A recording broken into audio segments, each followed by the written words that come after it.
What's going on, everybody? Welcome to Zach Milne Talks Live, our weekly live show where we break down some movie news, have discussions, just have a good old time talking about movies and movie news and all that kind of stuff. I'm Zach. It's an honor to have you guys here joining us for the show. And here's the show's rundown for today, guys.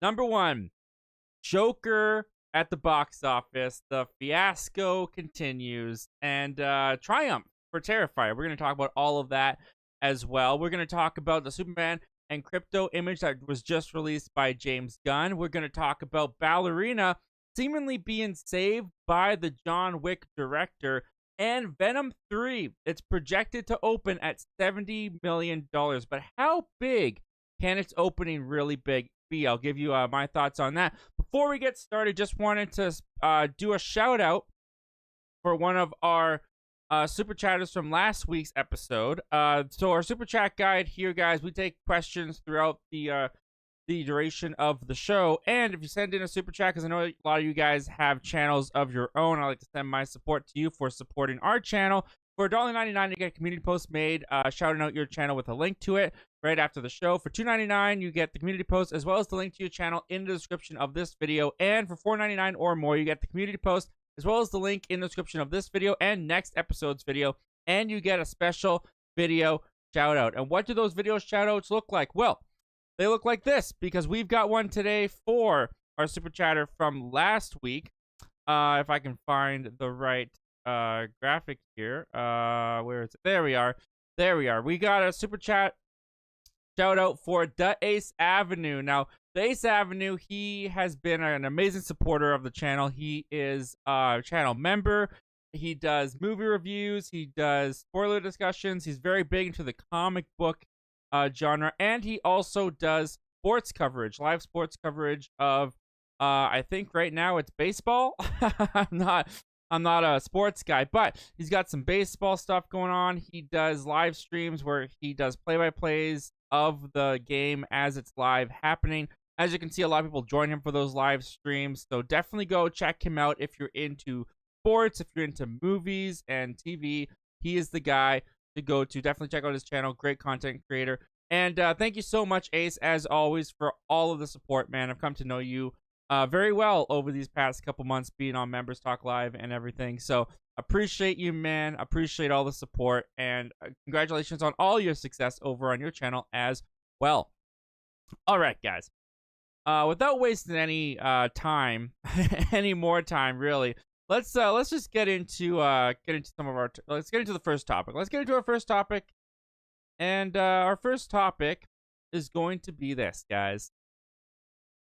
The story of Joker Filiadu is going to go down in history as one of the most depressing stories, maybe the most depressing in sequel history, in comic book movie history, and just in movies in general. This is a movie, guys. This is a movie that we were all excited for. Do you guys remember the excitement? I miss those days. But we were all excited. I was there. I know it was real. In fact, if you go back to just a month ago, this is just a month ago, Joker Filiadu was tracking to open at $70 million. This is just back in September that they were saying this, that this thing was going to open to $70 million.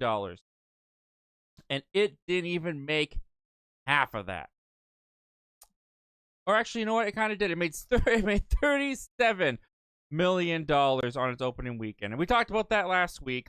We talked about just how terrible of an opening that was. And also last week, we talked about how now we're just waiting to see how the damage is going to go. How is the damage going to go for this movie?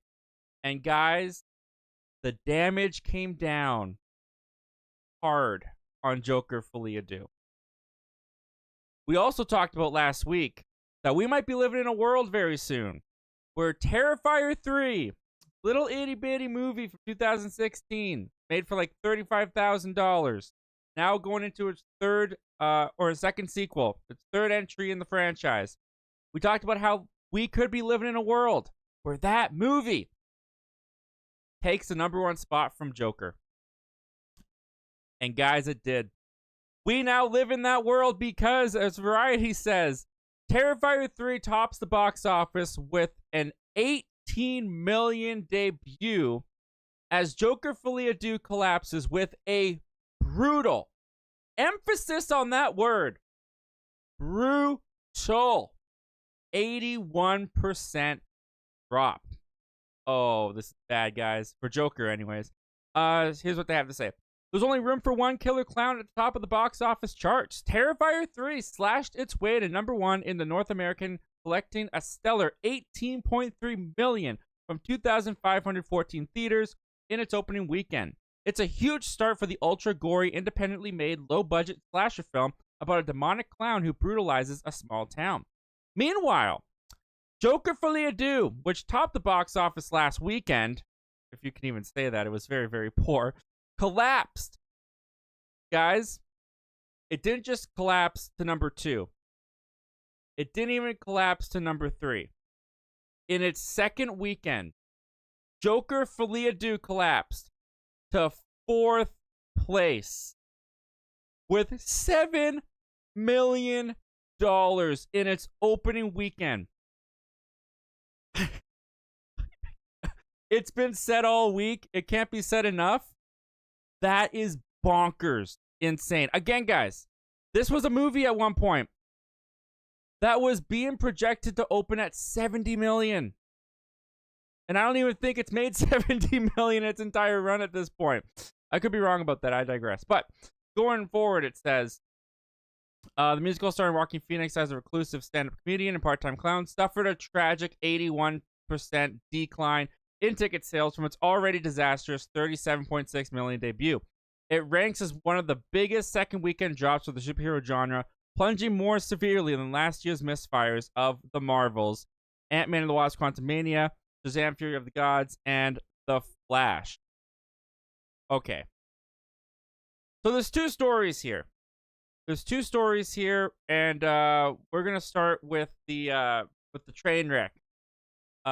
For starters, because Joker Folie à Deux is one of the biggest disasters, biggest bombs, biggest flops I think I've ever really witnessed in my life. If we're really talking about it, think of this movie, how it was $1 billion franchise in the first one. Anyways, it made $1 billion. It won Oscars. It was nominated for 11. It won Joaquin Phoenix the Best Actor. They came back. They gave it a $200 million budget. And this thing, I don't even think it's broken $100 million in the domestic box office right now. $1 billion, and it hasn't even cracked $100 million in the domestic box office. That is hugely disappointing. If you're the studio, you're crying. You're crying big tears right now. If you're Todd Phillips and you're Joaquin Phoenix, you're probably sweating a little bit for what how the studio is going to respond to this, because this is huge. I was reading reports. Joker Folie à Deux is going to lose the studio like $150 million to $200 million. Don't underestimate how big of a... We may never see... I'm serious. We may never see this big of a flop in our entire lifetime. 81% of the audience abandoned this thing in its second weekend. It didn't even crack. It just got into the top 5. I don't think it's going to be in the top 5 next weekend. It's a disaster. It's beyond a disaster. It's wrecked. It's totaled. There's no coming back from this. This thing is a dumpster fire. And I don't even hate the movie that much. I mean, like, I didn't particularly love it, but I do think there's elements of it. I've defended it. I've been a little bit of a defender on the channel. If you've been watching the channel for a little bit, I've been a defender of Joker Folie à Deux, but I can't defend this. This is horrible. It's a horrible look for Todd Phillips. It's a horrible look for Joaquin Phoenix. And I'll tell you what, it's embarrassing. Beyond just a bad look, this is an embarrassment. Hugely embarrassing. And like I said last week, we're just going to have to see how much worse it can get, which I can't even fathom how much worse this could get. But let's talk about the positive side of this story, because this is Terrifier. This is Terrifier's story. This is his triumphant. Now, I'm not a fan of the Terrifier franchise. I saw the first one back in 2018 before the big Art the Clown boom when Terrifier 2 came out, and now he's just like this horror icon that's emerged. Like everybody loves Art the Clown. Everyone knows Art the Clown. I was there when he was just still being discovered, so that's kind of cool. But I didn't really enjoy the movie all that much. Thought it was kind of gross. It was just not my content, just not my thing. But what's really impressive about Terrifier, especially this opening weekend of 18 million, is that this is a movie franchise that's, I mean, it's a lot of money to the people who make it because it's independently, but this is pocket change that's being made. The first one was made for like $35,000. I believe this one had a $2 million budget, and it made nearly $20 million on its opening weekend. That's great. That is really, really, really good for If you're a Terrifier, you're popping bottles. If you worked on that film, you are celebrating. And mind you, that this took over the top spot of a highly produced $200 million Warner Brothers production movie. And also, mind you, in this article, it opened to 2,514 theaters. Joker had nearly double that. 4,102. Just about double. And it knocked it down to 4th. I mean, that's incredible. That's incredible. If you didn't know Terrifier, you know it now. It's making headlines. Studios know about it. They're talking about it. This is a huge, huge win for everyone involved over at Terrifier. As much as I don't care for the movies, they should all be proud. And a lot of fans came out to support, and it showed.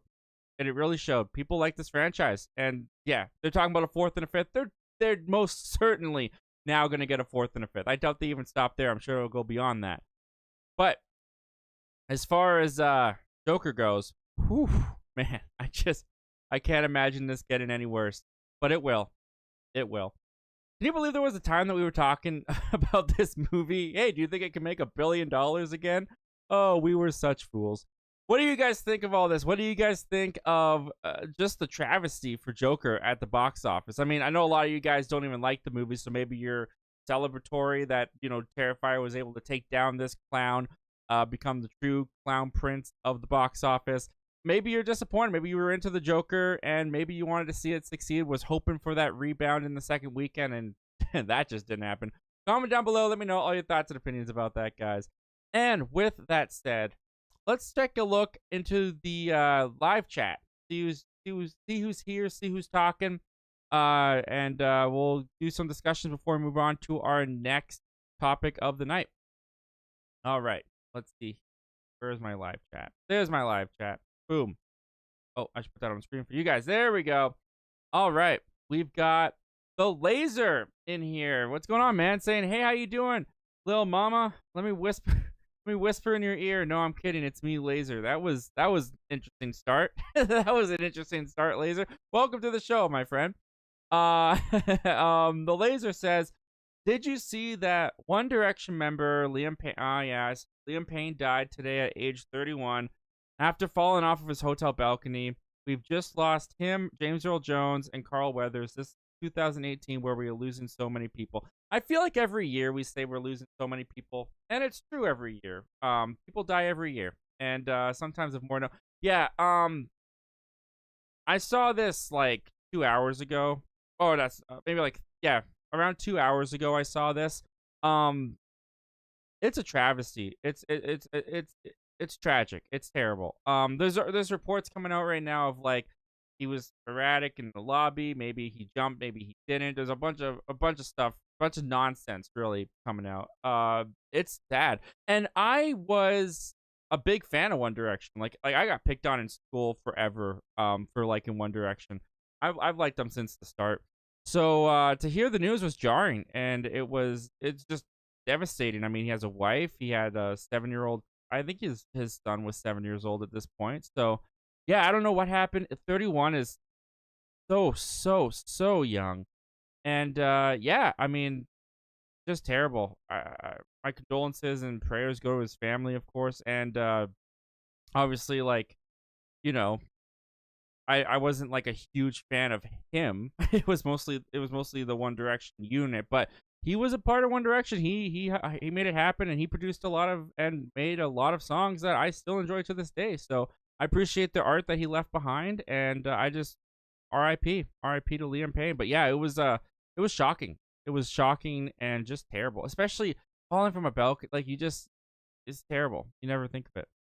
The ladies are saying a tale of two clowns. A tale of two clowns indeed.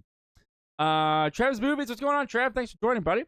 Says, Terrifier 3 might be the most inappropriate thing I've ever watched with people, and I saw Poor Things with a good friend of mine, but just like that movie, I loved it. Yeah, I never watched Poor Things. Didn't seem like my kind of thing. But yeah, Terrifier 3, I've heard things about it where I'm just like, yeah, I'll probably never watch that movie. I never wanted to watch the second one, so I wasn't going to watch the 2.5 hours for a I don't know how people enjoy it. People enjoy it, and I'm glad they enjoy it. I just don't understand it. It makes my stomach turn. So I will not watch the second one. And after hearing about some of the things that happen in Terrifier 3, especially to like kids, I'm probably never gonna watch that one either. But hey, people love it, and it's succeeding. So congrats to Terrifier. Trez Movie says, how am I supposed to hate a movie where Art the Clown kills a guy with a chainsaw to the song A Very Terrifier Christmas? Well, to each their own, man. To each their own, my friend. To each their own. Travis Movies says, speaking of which, they just announced a Terrifier video game. I don't doubt it. Terrifier, the arcade game. I'm not making this up. I don't doubt that you're making that up. Like I said, this movie was $2 million, and it just crossed $18 million at the box office. Like, it yeah, there's a lot of Terrifier that you're about to see now. There's a lot of Terrifier. That's a lot of profit. They're gonna do a lot with Terrifier. And I bet you they're gonna have a lot of backers for it now too. I think there's some people that's gonna be like, this Terrifier, like, how do I get in on this? Obviously that's something that people are into. So yeah, I think we have not seen the last of Art the Clown. Not at all. I think the real boom is about to begin. Trev's Movie says, started a new job at Target. Congratulations, man. And it sucks. Oh. Okay. Long story short, I should finish sentences before I move on. Started a new job at Target, and it sucks. Long story short, I accidentally got hired at Target. That's 35 to 40 minutes away from my house instead of the one that's like 5 to 10 minutes away. Oh, dang. At Target, I decided to get hired in the tech department, and boy, was that one of the dumbest decisions of my adult life. They keep leaving me alone, even though I don't know what I'm doing, and I'll have like 20 people come up to me asking questions that I can't answer because I don't know where that thing is or how it works. I've only been there for 2 days, and they treat me as if I've been there for 5 months. Also, with the commute, I'm completely screwed come winter if it starts snowing. I'm sorry, I needed to get this off my chest. I'm already looking for another job as we speak, even though I still work at the movie theater. I just need more pay. They did make me a supervisor at the theater, though, so that's cool, I guess. Well, that's a lot to digest, man. But what I will say is I'm sorry to hear that the Target job isn't going the way that you wanted or anticipated. And I worked retail, and there's definitely days where you just want to die. There's definitely days in retail where you just want to die, or you think of ways that Art the Clown would deal with the customer sometimes when you're working in retail. But you know what? Yeah, if it's not the job for you, it's not the job for you. I'm sure there's other jobs out there, and if that's one thing where I had a job where the pay was better than what I had previously, and I thought to myself, like, can't lose this job. Like, this, like, I just kind of zeroed in, like, this is the only job that I can have because of this, but ended up leaving that job and finding another job, and it happens. So yeah, Target is not the be all end all. If you're not enjoying it, yeah, no harm in looking for something else, man. I hope all the best for you. The Laser says, have you followed me on Letterboxd yet? I followed you, and I now have 1,000 lists on Letterboxd. It feels so unreal. That's crazy, man. That congratulations. I don't know how you do it. No, I don't know if I followed you on Letterboxd. I don't know where my phone is. I don't know if I followed you. I did get a couple follows in the last couple days, but I have not really like responded or checked in on Letterboxd. I don't really check in until unless I'm posting something about a movie or, starring a movie or adding it to a list. I don't read other people's Letterboxd. I don't scroll it like I do Instagram or Twitter or anything like that. Like, it's very much just like another avenue to kind of like promote the YouTube channel. Other than that, I don't really engage with it much. So yeah, I don't know, but if I'll check later tonight, see if I can figure out how to follow you. The laser says I still can't believe Fart the Clown beat Joker Folia Doo. Yeah, no, seriously, go back a month ago. Go back 3 weeks ago. Go back 3 weeks. Is anyone sitting here saying, "Oh yeah, in its second weekend, Terrifier 3 is going to double Joker's second weekend"? There's no one. You can rewrite history. You can have hindsight's 2020. There is no one in this world 3 weeks ago, a month ago, who would ever think that Terrifier 3 was going to take #1 away from Joker Folia Doo in its second weekend. Also, another note on this, Joker Folia Doo has made almost, I think it beat it by like a couple thousand, but it almost made the same amount of money as Beetlejuice made it its sixth weekend. Fourth weekend? Fourth or sixth? How long has Beetlejuice been out for? Beetlejuice has been out for a while. It's coming to the end of a theatrical run. And Joker Folia Doo just barely beat it for that #4 spot. Now that's crazy. The laser says, man, an 81% drop is insane. Unheard of. It's unfathomable. That is insane. That is the word for it. It's insanity. And I don't think it'll ever happen again. Hopefully not, because it's abysmal. It's an abysmal of a yeah. Joker 2 still breaking records. The first one broke the record for the highest grossing R-rated movie at the time, and this one's broken records for the biggest drop off in a second weekend of all time. Maybe not all time, that might be wrong, but of the comic book genre for sure. Trez Movie says, less than a week, we can buy Deadpool and Wolverine on 4K Blu-ray or regular Blu-ray. Anyone here still buy DVDs, excluding TV shows? I don't think I've bought a DVD in 10 years?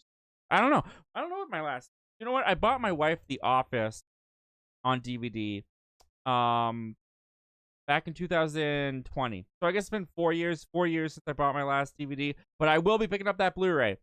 I will most certainly be picking up that Blu-ray. I'm very excited to have it in my collection.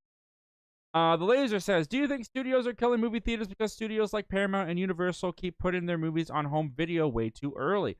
Wild Robot, I saw this, is already on streaming and it's only been out for 3 weeks. Oh yeah. Yeah, it's funny because it's a story, or it's a feeling of two minds for me, where it's like, dude, I like having the movies early. like taking business and everything out of it.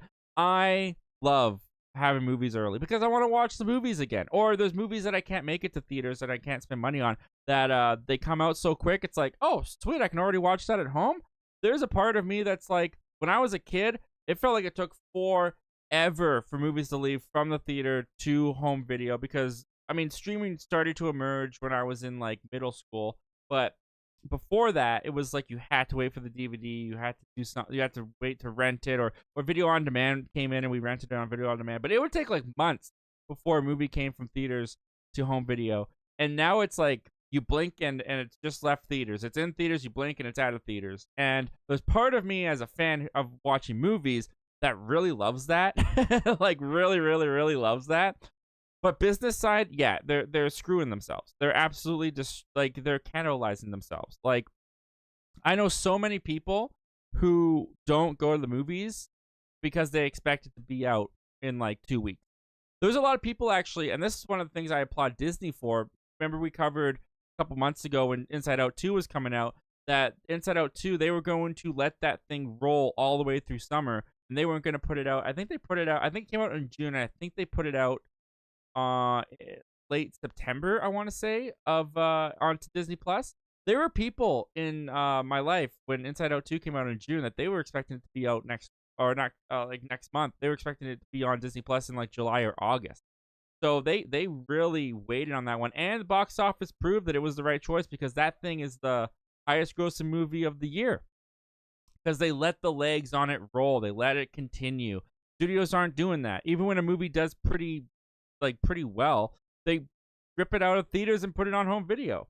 And I think Deadpool and Wolverine had a pretty good pretty good length though, because that thing came out in July, and now you're getting a home video in October. That's a pretty good distance. That's letting the legs roll. But a lot of like these studios, they cut it at the legs. They cut their own box office at the knees, put it on their streaming service, and yeah, it's killing them. It's killing them, and it's self-harm to the studios. That's what it is. The Laser says, also, do you think that Paramount has not been making great trailers? The trailers for Smile 2, If, and Transformers 1, I heard, didn't sell the movies very well and were misleading. I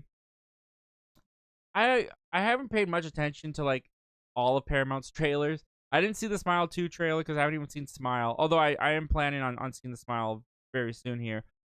If I didn't see the movie, well, I saw like half of the movie, but like not really watching it, so I can't really say I've seen it. So I don't really know how the trailers did for that. But Transformers 1, that first trailer that Transformers put out for Transformers 1, it's got to be the worst marketing for a movie. At least not ever, but at least one of the worst, because that made that movie look like a pile of dog crap. Like that thing looked so unappealing to me. And then when I actually got to the theater to watch the movie, I went in a little bit with my arms folded. I heard it was good, but I had my hesitation still, and it was a good movie. Transformers 1 was really good. And it did not in any ways feel like how that first trailer felt. Now, I went back and watched the second trailer that they released. That one felt more in line with what the movie was and was much better. But I didn't even watch that second trailer because that first one had turned me off so quickly. So, yeah, there's a lot of trailers to bad movies that end up, or there's a lot of trailers to good movies that are terrible. And there's a lot of bad movies out there that they do great trailers for. So, yeah, it's hard to say. The Laser says Sonic 3 trailer was good, but the Gladiator 2 trailers have been hit or miss. I thought the first one was quite a miss. I think the second trailer was better for Gladiator 2, and Sonic 3 has really, it's won me over, man. I'm definitely gonna see Sonic 3 in the theaters. Which I wasn't like enthusiastic for it a couple months ago. It's just like not really my thing. I enjoy them well enough, but yeah, people go crazy for these Sonic movies. And it's the only place I can get my Jim Carrey now, apparently. SNL and Sonic are the only places, apparently, where I can watch my Jim Carrey do his Jim Carrey thing. So, yeah, you put Jim Carrey in the trailer. The action looked cool. Yeah, the Sonic 3 had a good trailer. I'm looking forward to checking out the movie now. And the Laser says, which sequel are you looking forward to in 2026? Scream 7, Cat in the Hat. Cat in the Hat for a sequel? Super Mario is Michael Myers coming back? Cat in the Hat, Super Mario Brothers 3, Toy Story 5, Avengers 5, Shrek 5, Batman 2, and TMNT 2. All of the above, except for Cat in the Hat. All of the above except for Cat in the Hat. I'm not really looking forward to Cat in the Hat 2 or whatever that's gonna be. But hey, that's cool that they're doing another one. The Laser says it's so crazy in 2026 we're getting Avengers 5, Toy Story 5, and Shrek 5. All fifth installments from these studios' most popular franchises. Yeah, it's gonna be the year of the fives. I'm excited for all of those, man. Avengers, of course, has my big attention. Toy Story 5, I'm very curious about. And Shrek 5, it's about time. I'm looking forward to another Shrek. I really enjoy the Shrek franchise. By the way, Collecting Movie Man's in here. Thank you for joining Collecting Movie Man. And you just been a member for 1 month. So thank you so much, man, for being a member for 1 month and supporting our channel on that level. It's been an honor, dude. Laser says, how has your 2024 been? For me, it's been a crazy year. I've had some bad or had some good moments, like my baby brother being born. Congratulations, man. That's exciting. But this year has felt forgettable and underwhelming. Plus, the movies this year are lacking. Yeah. Well, I mean, in personal life, my year has been crazy. I started a job. I lost a job. I got another job. I'm having a kid. I moved. I got a house. A lot of stuff is happening in my personal life. So, the personal life has been going very, very good. As far as the movies, yeah, they're lacking. I think it's hard to say. I think last year just had so many big blockbusters and so many big tentpole movies that this year feels smaller in comparison. There's definitely been a lot of movies I've enjoyed. There's definitely been some that I loved, but I'm also just kind of like, okay, when's 2025? When do we get the Marvel? When do we get Superman? When do we like? I am impatiently waiting for next year. I'm not gonna lie. All right. We will go 2 more questions here, and then we'll go to our next topic. The Laser says, "Yo, what were your thoughts on Wild Robot?" Yes. So last show, I put up a poll asking you guys which you wanted me to see. Saturday Night Saturday night or Wild Robot and do a review for. You guys voted for Wild Robot. I did go see it. I have a first thoughts up. This was one of those weekends where I had to really remember that YouTube's a hobby. And because it was Thanksgiving long weekend here in Canada. And it was also my brother's birthday weekend. And so I just got busy. I got busy this weekend and trying to fit the Wild Robot shooting review and editing of the review into my time. It just felt like I was trying too hard to get it in there. I was starting to get stressed, and so I decided to just not do it because, like I said, it's a hobby. YouTube's a hobby. This is something I do in my spare time. It's not supposed to cause me stress or like sometimes I give myself deadlines, but when it was like that, I just decided, you know what? It's coming out on digital on Tuesday.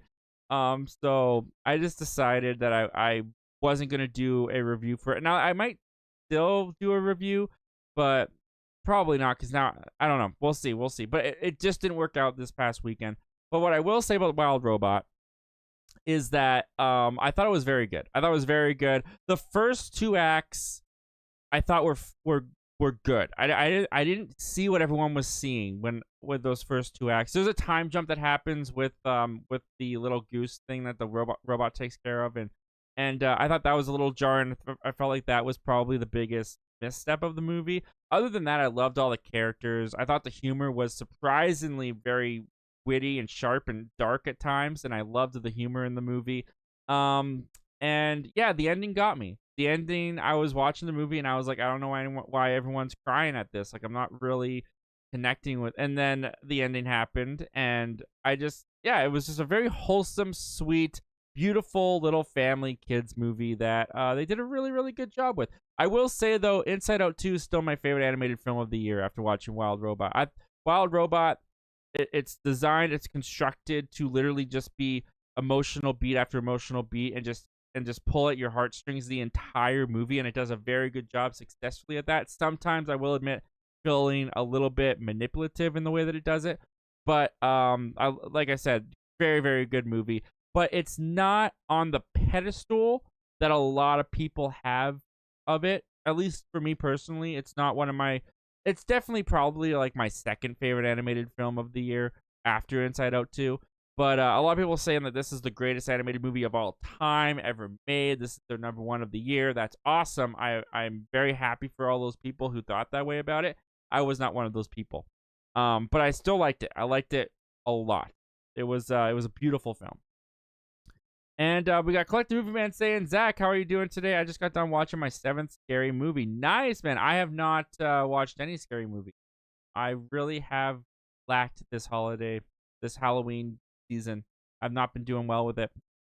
Oh well. Too bad. Too bad. All right. Let's take a break from the comments question. Got some topics to go through. So let's move on to our next topic of the night. And our next topic is going to be this. So, like many people, I am a huge fan of the John Wick franchise. Like Terrifier, talk about a franchise that came out of nowhere, with the first John Wick being released very small, very quietly, and then it just grew into this big, gigantic, well, maybe not gigantic, but definitely blockbuster, definitely beloved films. And with each installment, I just felt like the series got better and better and better. And yeah, John Wick 4, I do think, is my favorite of the franchise. They nailed it. They hit it out of the park. And now they are starting to expand the John Wick world. We already saw a little bit of that when they tried to do the Continental TV series. Womp womp. I never watched it, but I heard it was terrible.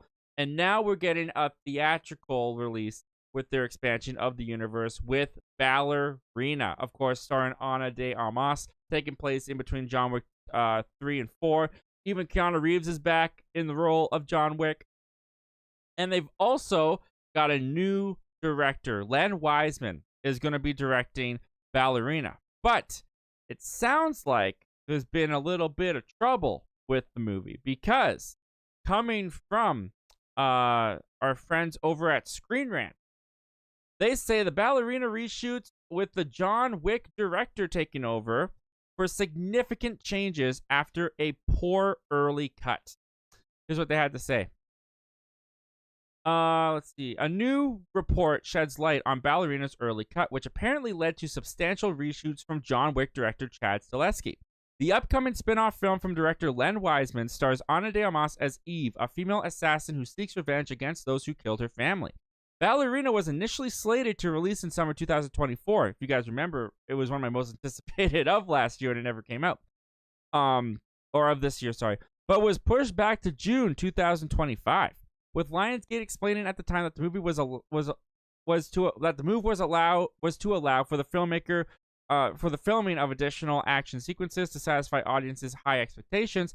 Stahelski was said to be overseeing these reshoots. A report from The Wrap now sheds more light on Ballerina's reshoots in situation, with insiders claiming that Stahelski was more involved than previously believed. According to the publication sources, the first cut of the film was deemed not strong enough. The report claims that Stahelski then reshot a significant portion of the film in Prague, with Wiseman not even present on the set. One of the insiders cited in the report claimed that in total the reshoots took 2 to 3 months to complete overseas, with Stahelski's work on the project delaying his Highlander reboot starring Henry Cavill, which remains in the script stage. As for why Stahelski himself took over, one of the Wrap's insiders explained that it's all about protecting the franchise from releasing a lackluster installment. Here's what they had to say. Of course, Chad had to clean up someone else's mess. Remember, this film is basically John Wick 3.5. This story happens before John Wick 4, and after that film, they can't have a failure in anything Wick related. Chad is going to do Highlander, but cleaning up Ballerina pushed him by 5 months for sure. So that comes to us from Screen Rant. And on the surface, and I've seen some people online saying this too, this feels like panic mode. This feels like we should be worried. What do you mean that he needed significant reshoots? What do you mean he needed to fix this movie? What is going on? I do think that this is a little bit of a reaction to the Continental coming out and being so lackluster and getting the poor reviews that it did. In fact, I'm sure many of you, like myself, forgot that the Continental was even a thing, was even a John Wick related show that came out. And for me personally, this actually instills a lot of confidence in this movie for me because, look, I don't want to bag on the guy. I really don't. But when I was looking at Len Wiseman's filmography, granted, I have not seen a lot of these movies. I've only heard about them, and I have not heard good things about them. Because when you look at Len Wiseman, who's doing Ballerina, when you look at his filmography, he's got the Underworld movies, the Total Recall remake, and Live Free or Die Hard. Now, I've seen Live Free or Die Hard, and it's a fine movie. But if you're coming off of John Wick with the amazing action sequence, with consistency in their amazing action sequences throughout the entire franchise, yeah, you can't ask for anything less than superb. Because that's what the John Wick fans are used to now. Especially if you're going to have John Wick himself appear in this film, which has already been confirmed that he will be. So, yes, it's kind of scary to hear that they needed to significantly fix this movie to the point that the John Wick director had to step in, take over this director's job. As it says in that report, it seems like Len Wiseman wasn't even on set for a majority of these reshoots. But if that's going to result in us getting the John Wick action that we want, to getting the action sequences that we require as John Wick fans and that we're just accustomed to, I'm sure that that is their goal, and that's just going to make the movie so much better. Because, like they say, after coming off of John Wick 4, which many fans, including myself, think that they should stop making John Wick movies, stop with the John Wick character after John Wick 4, Now, this is fine. It's a prequel. John Wick's going to appear. It's 3.5, whatever. But it's still a John Wick movie if you have John Wick in there, at least in some way, shape, or form. And if we're not going to get what Keanu Reeves has brought in the other previous installments, then just keep it. Just keep it, because I wouldn't want it. So this makes me happy. I feel bad for Wiseman. This kind of drags his name in the dirt a little bit as a director. But if this is only going to make the movie better and make the action better and more in line with the John Wick sequels, then I am more than happy with this director taking over and coming in here and trying to save the poor early cut of this movie to make it something that will actually be great once we see it in theaters. What do you guys think of this? What do you guys think of the John Wick director having to step in and save this movie from Len Wiseman? Do you think that that's a little bit harsh? Do you think that that's a little bit overreaction? Or do you think that that's appropriate and they should try to keep this franchise at top tier like they appear to want to? Comment down below. Let me know all your thoughts and opinions about that, guys. And before we move on, let's go to another topic. And this was a fun one. So, obviously, a lot of our most anticipated movie for next year is James Gunn's Superman. Superman Legacy, well, it once was Superman Legacy. Now it's just Superman kicking off the DCU. Finally seeing what James Gunn's going to be able to do with this character. And one of the things that we got early on about this movie was that Superman was going to have his companion with him. His Krypto, the super dog, was going to be joining this Superman adventure. And now, thanks to James Gunn, we have our first look. And if you look behind me, you can see it right there. We have our first look at the super dog, Krypto. And this comes to us from Deadline. And here's what they had to say. Superman director James Gunn shares first look at Krypto the super dog inspired by his own rescue. So this is the photo right here. You got Superman and Krypto chilling on what appears to be the moon, looking at Earth. And let me just say before we move on, I love this photo. I adore this photo. Now, I'm not going to act like I know about the Krypto, the super dog. I saw Super Pets, so I know that Dwayne Johnson once voiced him and all that kind of stuff. As far as him in the comics and his relationship with Superman and all that kind of stuff, I'm not really familiar with. But that's one of the things that I'm actually really excited about Superman and about this picture is we have had, you know, Christopher Reeve's Superman from the 70s into the 80s. We had Brandon Routh come into Superman Returns and try to continue the Christopher Reeve story with a grounded, more somber version of the character. It didn't really work for a lot of people. And then we had Man of Steel. We had Henry Cavill. Once again, a more grounded origin story of the character. He went on to do the DCEU. But we need something different from Superman. This feels a lot to me like when they did Spider-Man Homecoming, where we had Tobey Maguire, then we had Andrew Garfield. We had seen Spider-Man so many times on the big screen at that point that they needed to do something fresh and different and unique. And so they had the whole angle with Tony Stark and the suit from Tony Stark and just made Spider-Man stand out and made him different. This feels like that's what James Gunn is attempting to do with his Superman, to make him defined, definitive as his Superman. The fact that we've never seen Krypto the dog with Superman, that's something new, that's something fresh. And just this image alone brings so much enlightenment and joy, and just it looks like fun, and it looks lighthearted and colorful. And if this is the kind of imagery we're going to get in this movie, if this is the kind of vibe that he's going for, I'm all for it. I'm super excited to see what he does with this movie. But going forward, let's talk more about Krypto the Super Dog. It says, Krypto the Super Dog of DC Comics will appear in James Gunn's upcoming Superman movie. His first appearance in live-action film thanks to Ozzo, Gunn's own canine best friend. In a touching post on social media, Gunn described how his own rescue pup inspired him to include the character in the upcoming film set for release on July 11, 2025. Krypto was inspired by our dog Ozzo, who was adopted shortly after I started writing Superman, Gunn wrote on Twitter. Ozzo, who came from a hoarding situation in a backyard with 60 other dogs and never knew human beings, was problematic to say the least. He immediately came in and destroyed our home, our shoes, our furniture. He even ate my laptop. It took a long time before he would even let us touch him. Gunn then remembers thinking, gosh, how difficult would it be if Ozu had superpowers?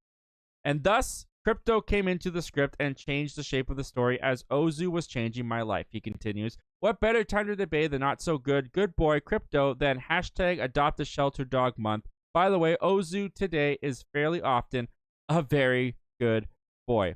The first look at the character in a motion image shows David Cornsett Superman sitting on the moon alongside Krypto looking out at Earth. I just love everything about this. One of the things that I really love about James Gunn, there's a couple things I really love about James Gunn, and it's all evident here. All evident here. And it was evident in like his Guardians films and stuff too. He wears his heart on his sleeve. He's not afraid to show his emotion. And he takes from his personal life to inspire his art. And those are some of my favorite aspects of a creator, of a director, when they infuse that into their movies. And that's what I feel we are getting here with Superman from James Gunn. And just knowing this backstory and how this Krypto idea of placing him in the movie with Superman, the nugget that birthed this idea, just knowing that too makes me love this image and this idea even more. And I love that James Gunn, even though he's taken over DC Studios, he's a CEO. I love how he's still personal with the fans. I love how he still gives us so much insight, because it really does make me, as a film fan, even more connected to his piece of work when he lets us in like that. So I've seen a couple people online worried that Krypto's not going to fit into the vibe of the movie. It's going to be weird. It's not going to work in live action. I trust James Gunn. I like that he has a reasoning behind it. I like that he had inspiration behind it. I love that he's willing to tell us about the inspiration and get personal in his life, which I think is going to just bleed into this movie as well. Everything that I've seen from this movie has me excited. I'm so excited for Superman to come out next year. Can't wait for a trailer, and I hope we get to see this dog and Superman in action once that comes about. What do you guys think of the first images of Krypto the Superdog sitting there with David Cornsett's Superman? Are you guys excited for this idea? Do you think it's a train wreck in the making? What do you guys think of all this? Comment down below. Let me know all your thoughts and opinions about that, guys. And with that said, we got a whole bunch of comments and questions to still go through. So let's get back in there. Let's start talking about what you guys want to talk about. All right. Let's see here. Where did we leave off? We left off right here. Perfect. Yes. Collective Movie Man was a member for 1 month. Thank you again, man. So much for all your support towards the channel. It means so much. And thank you for being a member. Collective Movie Man goes on to say, hey, Zach, my mom bought me my Gladiator 2 tickets as an early birthday gift. Awesome, man. That's exciting. I'm looking forward to checking out Gladiator 2. I think the second trailer, I mentioned before, I think the second trailer was much better than the first trailer. And got me more excited than the first trailer did. But I do not have my tickets yet. So that's awesome, man. Early bird gets the worm. Oh, we did a jump there. Let's see here. The Laser says, hope you have fun, Collective Movie Man, as do I. The Laser says, how do you make your thumbnails, man? I really like the outline on your character in your thumbnails. How do you do that? It's all Canva. I think we talked about this last week. About Canva, and you know what? Let me just let me see what I can, if I can do something really quick here. Try not to take up too much time with this. If it's not going to work, it's not going to work. Oh, maybe it won't work. Oh, you know what? Here, let's do this. Yeah, okay. So I'll go to Canva. I'll go on my Canva here. And if I do this, I want to make sure I get a good example here. Yeah, okay, let's just go here. Let's see if I can pull this up. Here we go. Oh, that's really big.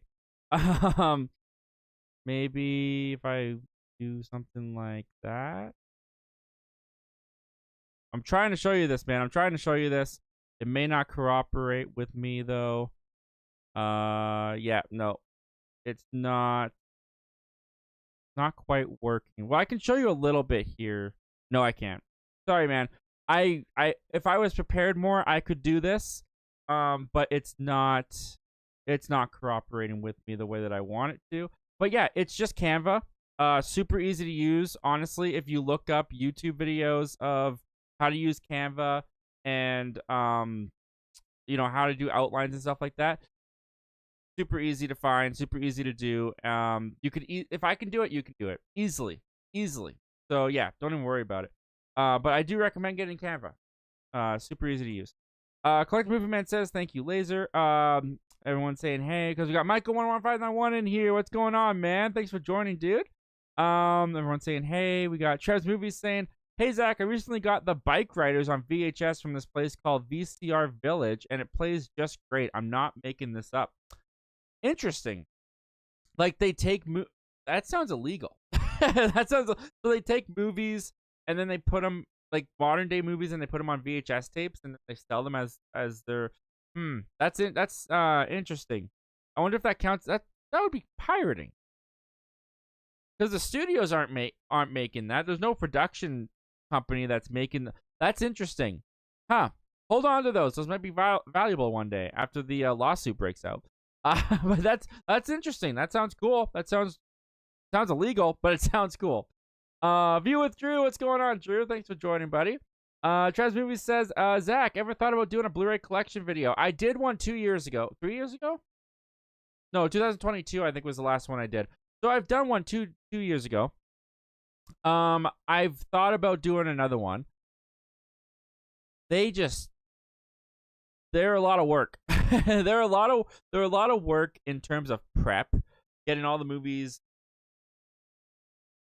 in some way organized so you don't put them on yourself all misorganized. Even though my movies are pretty much misorganized, they're not organized at all. The mental time, because like sometimes I think the last one I did it live last time, and I think it was over 2 hours long of just talking about each individual movie. That's a lot. And yeah, the time, like I said, it's the time-consuming video, especially if you want to then edit it, which is why I did it live last time. So yes, I feel like either by the end of this year or next year for sure, you'll probably have an updated Blu-ray collection video, because I wanted to do one like last month. I just never got around to it.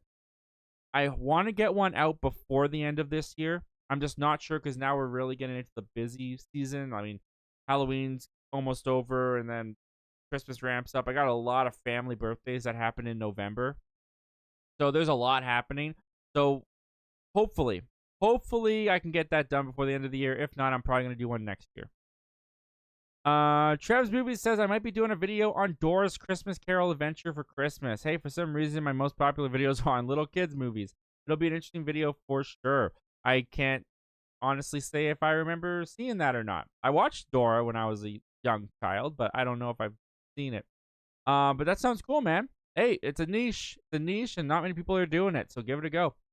The Laser says, I knew Joker 2 was going to flop when 3 people walked out of my screening. Yeah, when I had 2 people walk out as soon as Joaquin started singing, I didn't have a good feeling. To say the least, I didn't have a good feeling about it.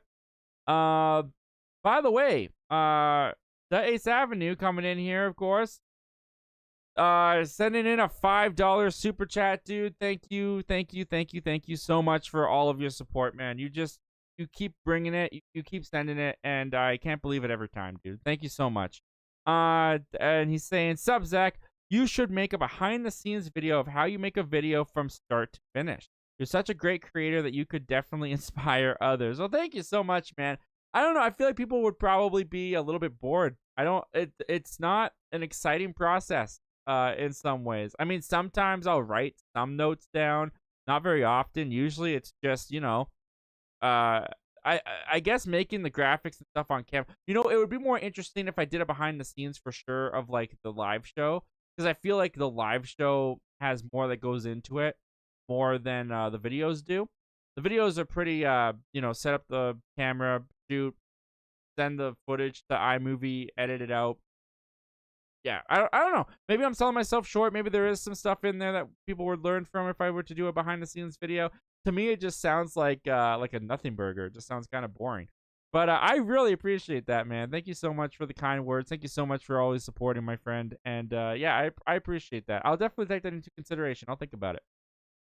And Collective Movement also sending in a 99-cent super chat. Thank you so much, my friend, for your support as well towards our channel. It means a lot, dude. It goes a long way. I truly appreciate it. Thank you so much. All right, let's go back up to where we left off, which was a while ago. There we go. We got Nathan trying to move us. What's going on, Nathan? Thanks for joining, dude. It says, hey, Zach, don't know how long I'll be here, but are you going to see Spiral 2? I have heard it's better than the first. I haven't seen the first. I plan on watching the first. If I get around to watching the first, then yeah, I'll probably go see Spiral 2. But I don't know. I don't know when I'm going to watch the first one. Travis Movies says, both Joker 2 and Terrifier 3 made a name for themselves there. Now we all know what happened there today.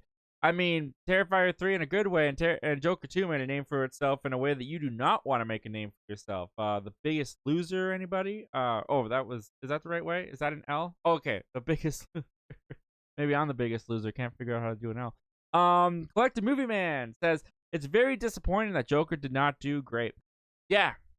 I mean, for Todd Phillips and Joaquin Phoenix and Lady Gaga in the studio for the most part, I'm disappointed that it wasn't as good as I wanted it to be, more than I am disappointed that it's not doing well. If I loved the movie, like if I was like, you guys are crazy, why aren't you watching Joker for Leah Do? Get out to the theaters, move your butts and get to the theaters.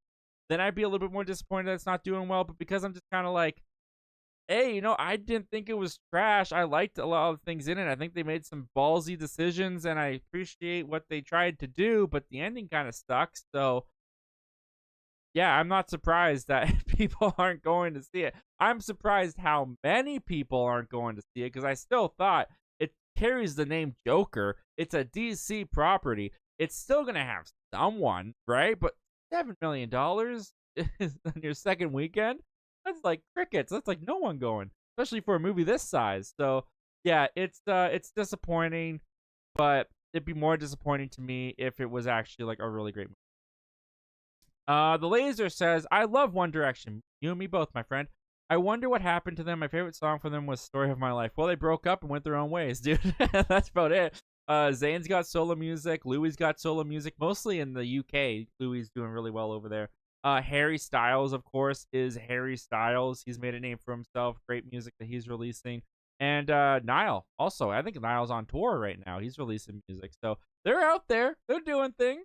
But yeah, man, what a tragic shame to lose Liam that way.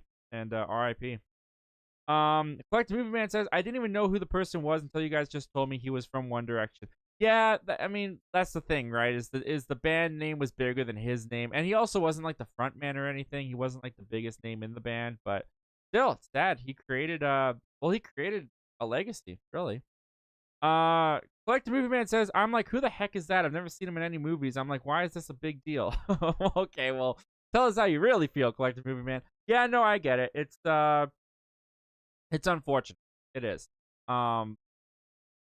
Yeah, it's just I am honestly still not really like, I'm kind of just in shock still. Like it's such a bizarre way to go, and it's such a sad way to go. It's yeah, like I said, I only found out like, well, at this point I've only found out like 4 hours ago. So the Laser says, oh yeah, curious, where do you work, man, and do you love it?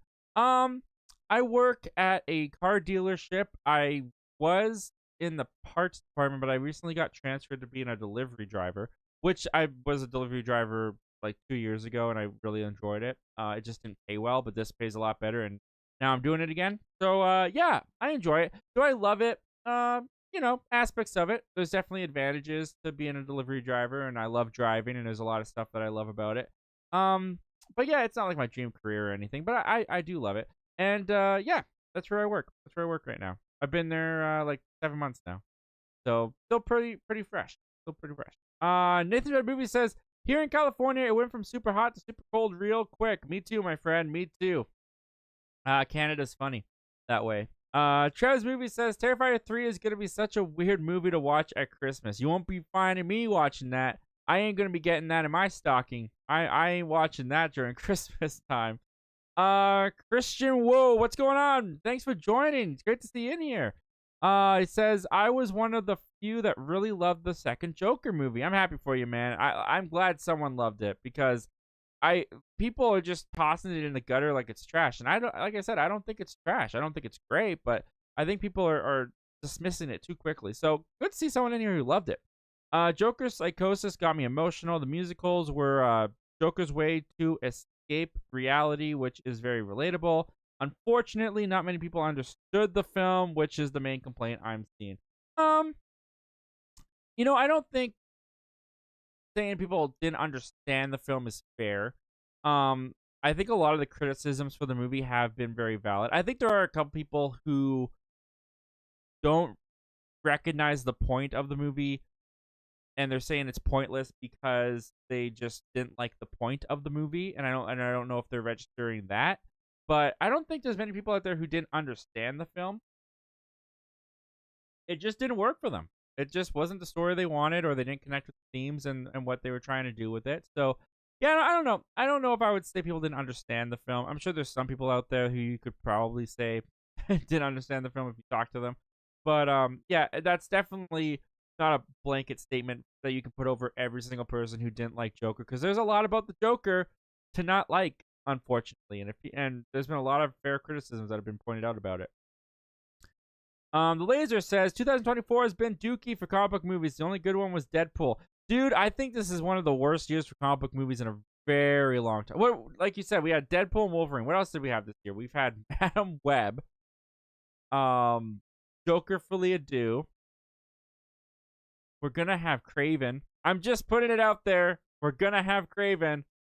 Not over yet. The Crow, I guess, kind of counts, or technically counts. And that sounded like it did terrible. And yeah, Deadpool and Wolverine's like the only one to hit so far. But you know what? Venom 3.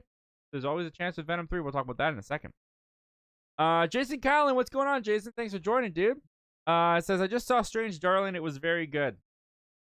I heard a couple people buzzing about that a couple months ago, and then I just kind of forgot about it. I heard that was really good. I'm gonna have to check that out. Nathan Movie says, what have you seen for the first time recently? I saw After Hours, Paris, Texas, and the 40-year-old version. Nice. All are good. I watched The Penguin. I caught up on The Penguin. I watched episodes 3 and 4 of The Penguin. If you guys aren't watching The Penguin, oh, it's so good. It's so good. We got the Joker playing in theaters. We got The Penguin on HBO Max, and The Penguin. Who would have thought The Penguin would be the better thing? Oh, The Penguin is so good. In episode 4, oh man, if I'm honest, I tweeted this out the other day after I finished episode 4, and I'm serious about this. I think I'm getting to the point where I'm ready to say The Penguin's better than the Batman.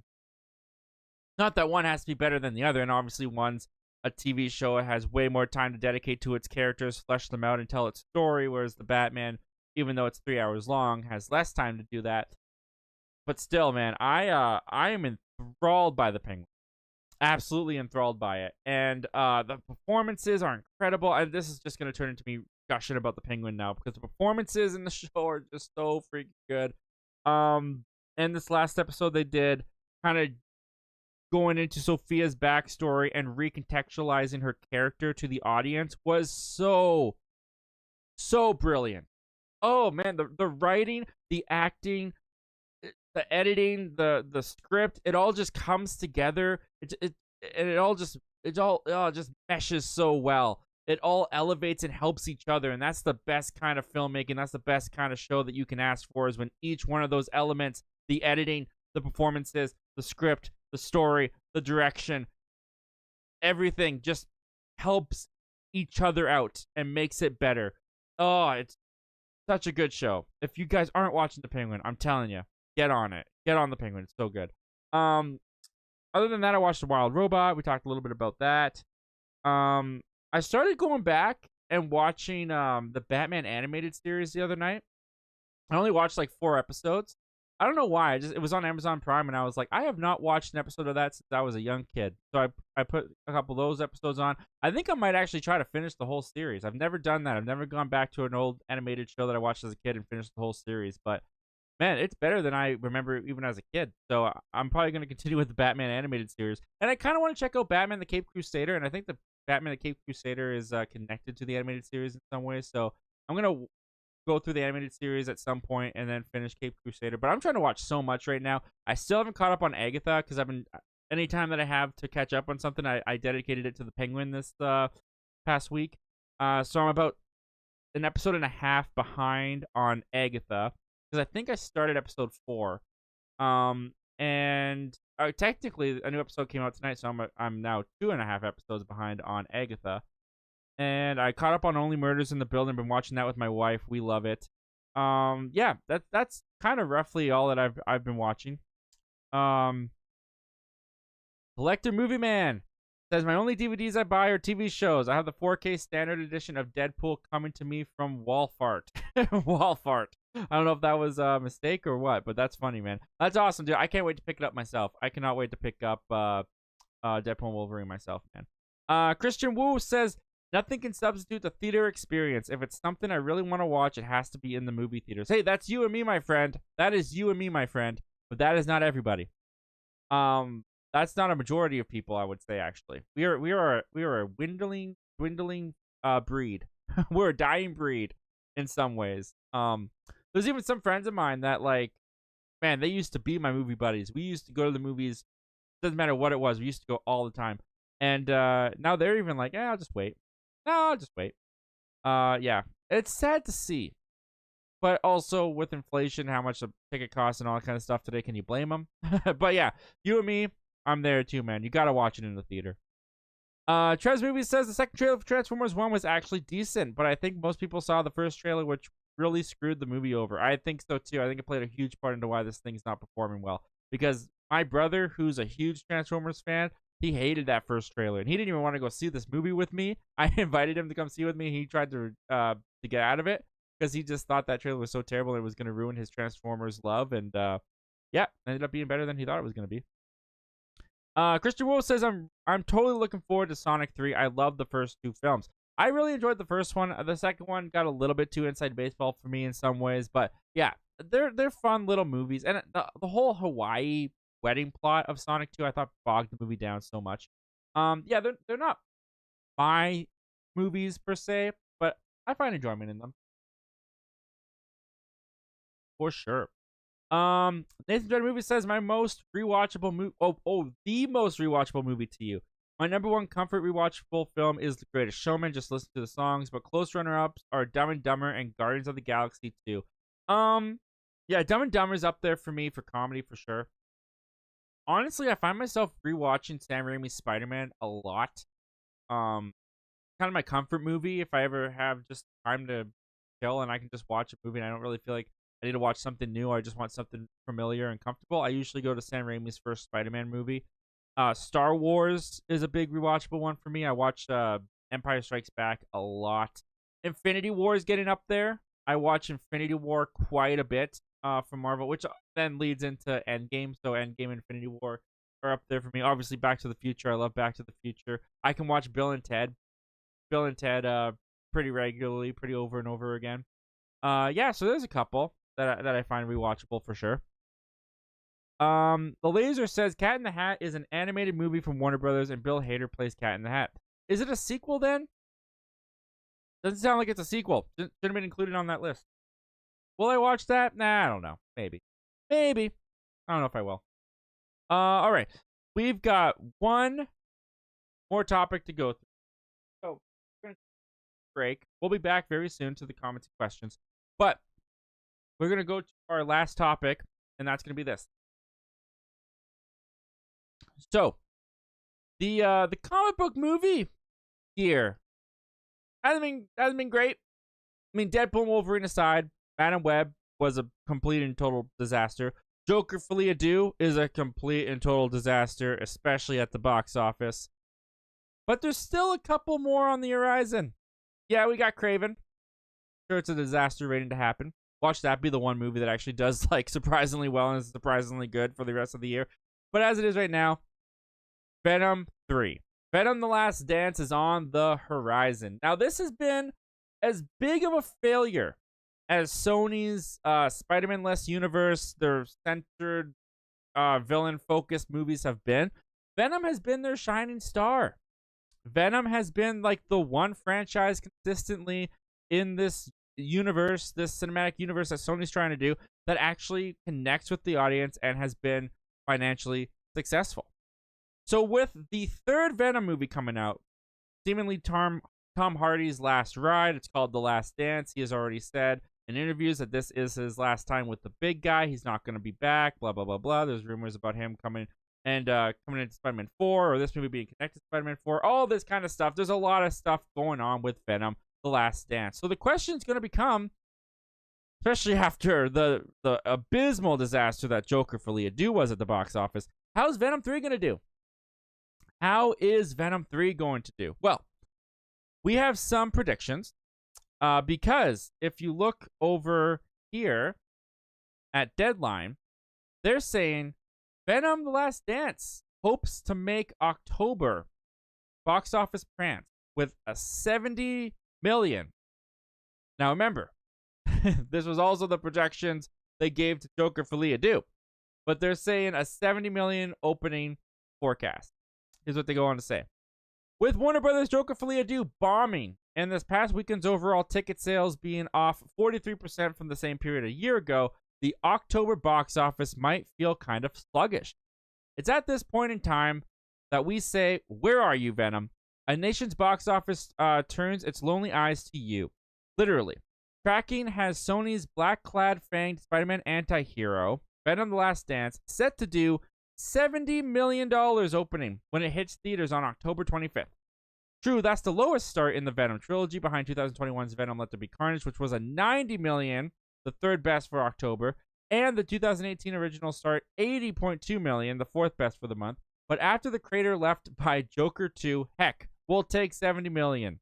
Let's hope those projections don't buckle. At that level, Venom 3 would be the second best opening in 2024 for a comic book feature after Deadpool and Wolverine's, still can't believe it, $211.4 million opening weekend. So, here's what they're saying. They're saying Venom could get what Joker for Leah Do was supposed to get, and that's $70 million opening weekend. Now, I'm not particularly a big fan of this franchise. Don't like the first one very much, though I was there opening night. And the second one, I like a little bit more. But again, not really a huge fan of this franchise. But I have thought the trailers for Venom 3 have been pretty solid, pretty fun. And this being Tom Hardy's last ride, they're trying to add a little emotional element to it. Don't know if that's actually going to work or not in the movie itself. But what I will say, and you guys might think I'm crazy, and I'm probably wrong, because I've been wrong before, I'll be wrong again. This is probably one of those times I'm wrong. But I think this is going to have a bigger opening. I think this is going to have a bigger opening than 70 million. Yeah, I know. I know. You think I'm crazy. You think I'm nuts for saying that. Well, let's go back to those box office predictions, shall we? Or projections.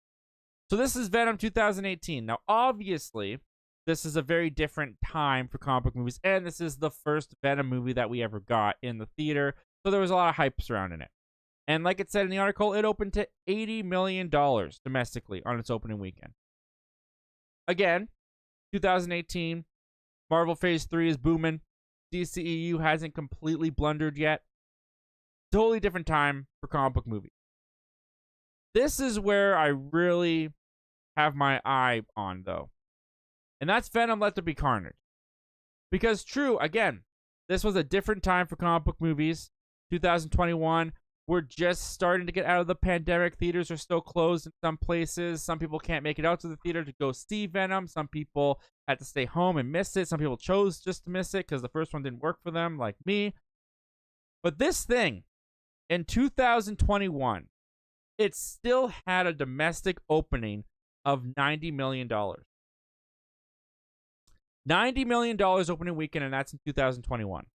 when there's still kind of pandemic floating around. Not every theater is open, and not everyone likes Venom. But there's a big fan base for this. And the fact that the second one, again, also it had Carnage. Carnage is a big comic book movie fans' dream to see on the big screen. Woody Harrelson was playing him. There was a lot of stuff going in that regard too for Venom Let There Be Carnage. But let's not act like the fact that a big villain from the comic books was coming into this movie actually played that big of a mark in the box office. Comic book movie fans, they were already going to go see this, the majority of them. The casual audience, I don't think that they were that increased in excitement with the adage of Carnage. Venom is what sells it. And it made $90 million opening weekend. So you get to Venom Last Dance, and they're saying $70 million, which I think is a very, very reasonable projection for sure. $70 million. Look, if this thing opens and it makes $70 million, you know, Tom Hardy, they're going to be very thrilled. Sony, especially after what Madam Web did, they're going to be very thrilled. And some people would say, you know, with Madam Web being a disappointment, with Joker Folie à Deux being a disappointment and bombing at the box office, so that's going to hurt Venom. I honestly think, and again, I could be wrong, I think it's going to help Venom.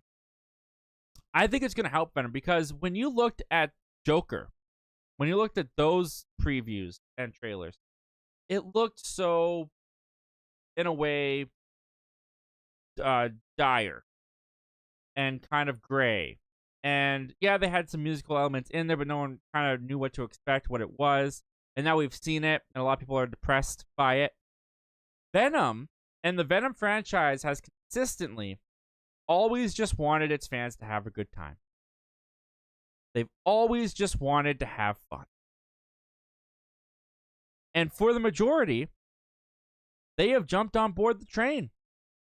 The majority have had fun with Venom. The box office proves it. 80 million opening for the first one, 90 million opening for the second one in 2021. That is not to be glossed over. That is not to be glossed over at all. That the second movie increased the domestic box office opening from the first one in 2021. That's huge. Now, all the theaters are open. We're not in the pandemic times anymore. Call me crazy. Call me crazy. I'm going to say 80 to 85 million. I think Venom, honestly, could crack 100 million. I would not be surprised if Venom 3 comes out October 25th. And that following Monday, we're talking about Venom having a $110 million opening weekend. Now, could be wrong. I've been wrong before. I'll be wrong again. Maybe this is that time. But to me, 70 million, rather respectable. Seems kind of like a low ball. Seems low ball in it. So that's my I'm putting that out there. I'm up for criticism. Hey, you may be coming back October 29th, whatever it's going to be, and you're going to be telling me, hey, you're wrong, Zach. Look at how bad it failed. Look at that. It did 55 million. It did 60 million. It hit that 75 million range. You were wrong, Zach, and that might be, but I'm just putting it out there right now. I think Venom 3 is going to open bigger than 70 million. I think we're looking at 85, maybe 100 million. But that's just me, and I'm no expert, so what do I know? But what do you guys think? What do you guys think of Venom 3's opening weekend? Do you think it can be that big? Are you excited for Venom 3? Have you liked the Venom movies up until this point? Comment down below. Let me know all your thoughts and opinions about that, guys. And let me know if you think that I'm right or if I'm wrong. With all that said, guys, that was our last topic of the night. So now it's just your live comments and questions. So without further ado, let's get back into the comments and questions. All right. Where did we leave off? Right here. Perfect. All right.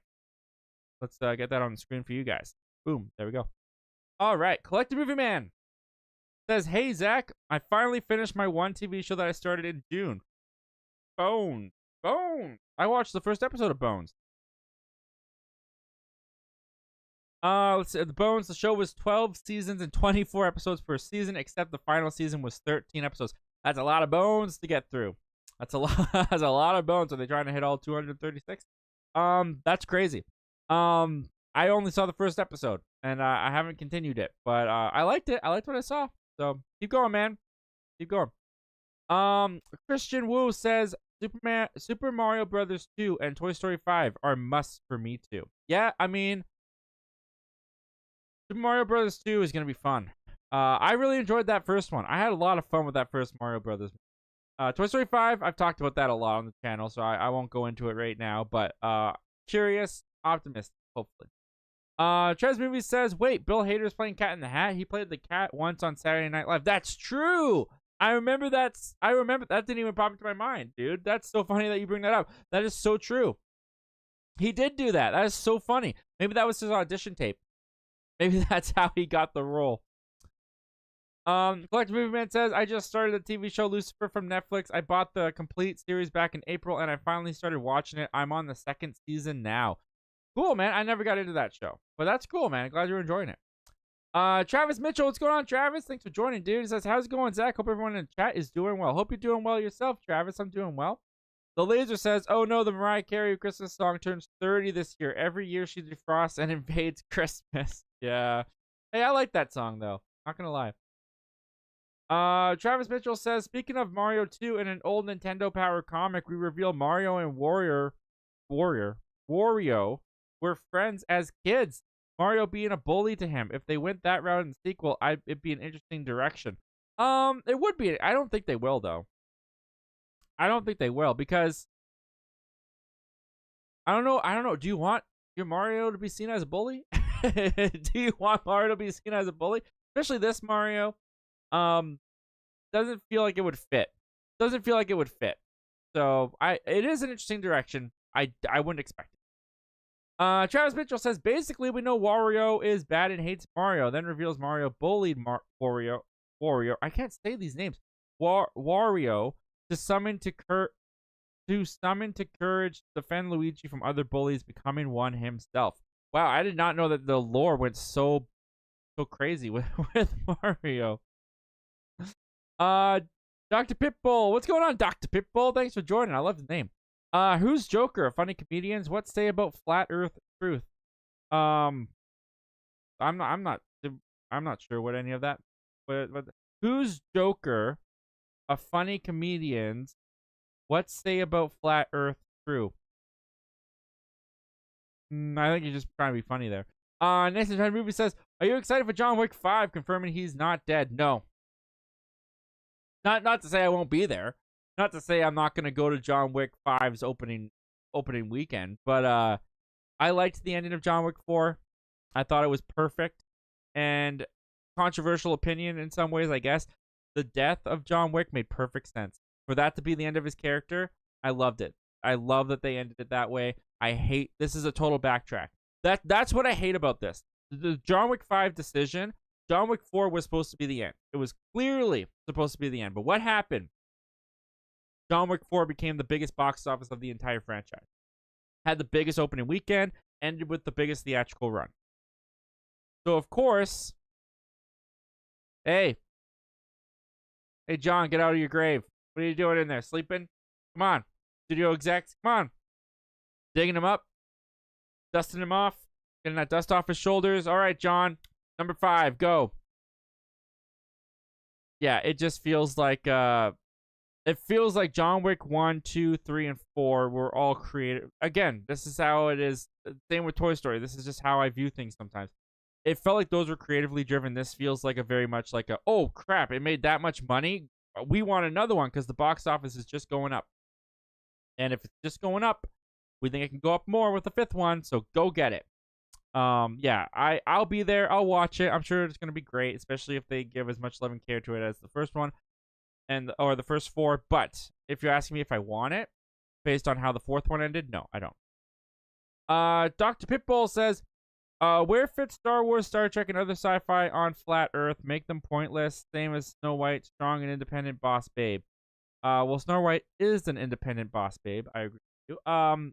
But the flat Earth. Are you asking about the flat Earth theory? I'm not getting into that, man. Nathan's Random Movies. What is the best part of your day? This. Currently, this is the best part of my day. if you mean just in general, what's the best part of my day? I like when I come home to my wife after work and we sometimes talk or watch a show or something. That's always the best part of my day. Red Comics, what's going on, dude? Thanks for joining Red Comics. Hope everything's going well at the film school there. Hope you're learning lots. Ballerina looks great. I'm hyped. I'm not worried by the reshoots. Audiences always get the wrong idea from behind the scenes reports like reshoots. Unless it's a Justice League, don't worry. That's the thing we're worried about, is that it's going to be a Justice League. Yeah, no, I think like I said, the reshoots, the director stepping in to fix the movie or save the movie. I think it's great. Until they project the movie in front of me on my movie theater screen, I'm not worried. Because this shows this is the same with Captain America 4 for me. They are obviously recognizing and noticing that there are problems and issues. So before they put it out, before they let us see it, they're going to try and fix it. So these kind of reshoot stories, they don't bother me. They're always good news, in my opinion. Yes, it might mean that the movie at the moment is trash or in big trouble. But the fact that they're trying to fix it and prevent it from happening when we see it, that's good news. So, will Ballerina be good? Don't know. I hope, but don't know. So, we'll have to wait and see. But this instills a lot of confidence in it for me. Collector Movie Man says, I really like Live Free, Die Hard. I think that's my second favorite Die Hard movie. Yeah, I enjoy it. I think I definitely put Die Hard with a Vengeance over it. I would probably put Die Hard 2 over it, to be honest with you. And I've never seen A Good Day to Die Hard. I couldn't bring myself to do it because I just heard it was so terrible, so I never watched it. But yeah, it was a decent. I liked it, and oh, I'm forgetting the guy's name, but I liked him in it too. Who played his son? It was the guy from Dodgeball, Justin Long. I like Justin Long in the movie as well. Red Comics says, I'm very hyped for the Kane spinoff. I hope Akira is in it. Now that I'm excited for. The Kane spinoff that they announced, I hope that's still moving forward. Because we talked about that a couple months back, and I haven't heard anything about it since. So I hope that's still moving forward, because that is a spinoff that I'm very excited about. I take that over Ballerina at the Red Comics says, James Gunn sure loves his animals. That image is perfect. It's comic brought to life. This movie will be amazing. Krypto is also a prominent part of Supergirl, Woman of Tomorrow. Is that confirmed?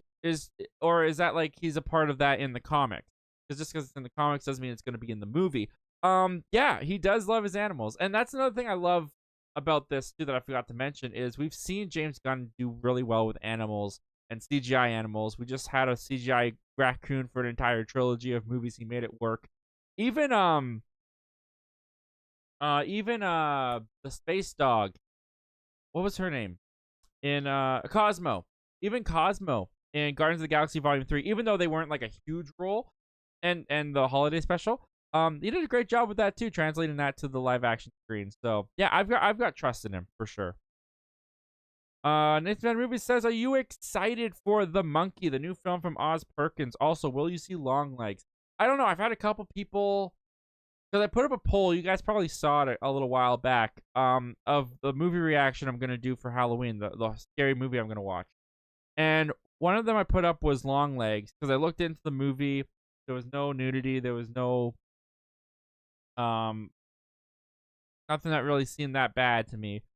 But I had a couple people, both in the comment and also in my personal life, tell me it's probably not a movie for me. I probably won't like it. It's got a lot of like satanic stuff in it that I'm not going to like.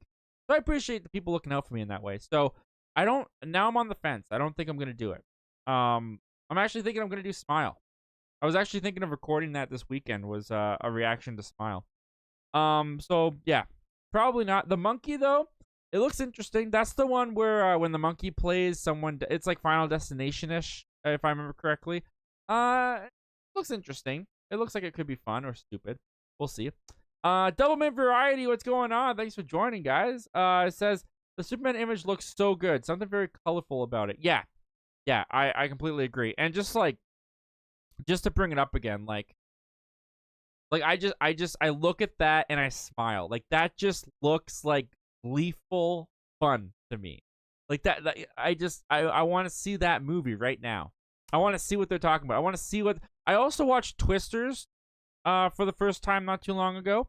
And the minute David Cornsweet came on screen and spoke, I was like, that's Superman. Like his voice is just like, yeah, that's Superman. That is a great casting. That is Superman. So the more and more I think about this movie, the more and more I see from it, I'm just so excited. I can't wait to see it. Whoops, we did a jump there. Red Comic says tomorrow at New York City Comic Con. Is that New York Comic Con? We might be getting a trailer for the Russo Brothers, The Electric State. I'm so hyped. That movie sounds and looks amazing. I'm hesitant on Russo Brother movies outside of the MCU, but I hope you guys get that. I hope that's because that'll be really fun, especially if they're there, which I'm sure the Russo Brothers will be there in studio or in the room. That'll be pretty awesome. Red Comic says, who would you rather have as a pet, Krypto or Scooby-Doo? Man, it's hard because like I feel loyal to Scooby-Doo. I think I'd go with Scooby-Doo. I think we'd have a good time. It's just I don't know if I can afford that bill. That food bill, you know? Like Scooby has to eat a lot. I don't know if I can afford to feed Scoob. I really don't. So I might go with Krypto just because he might be the cheaper option. And right now, that's what I need. So I might go with Krypto. Once again, thank you to Ace and Collective Movie Man for those super chats. Very generous of you. The Ace Avenue says, yeah, it's really nippy here in the 50s tonight. Oof. I don't think it's that cold outside in my area at that point. The Laser says, sad question, but what is the saddest celebrity death? Mine's Paul Walker, I'm sorry, I don't know, Aaliyah, and Cameron Boyce. Oh, Cameron Boyce was devastating. Ad creator of SpongeBob. Cameron Boyce was yeah, that one was tragic. For me, it's Matthew Perry.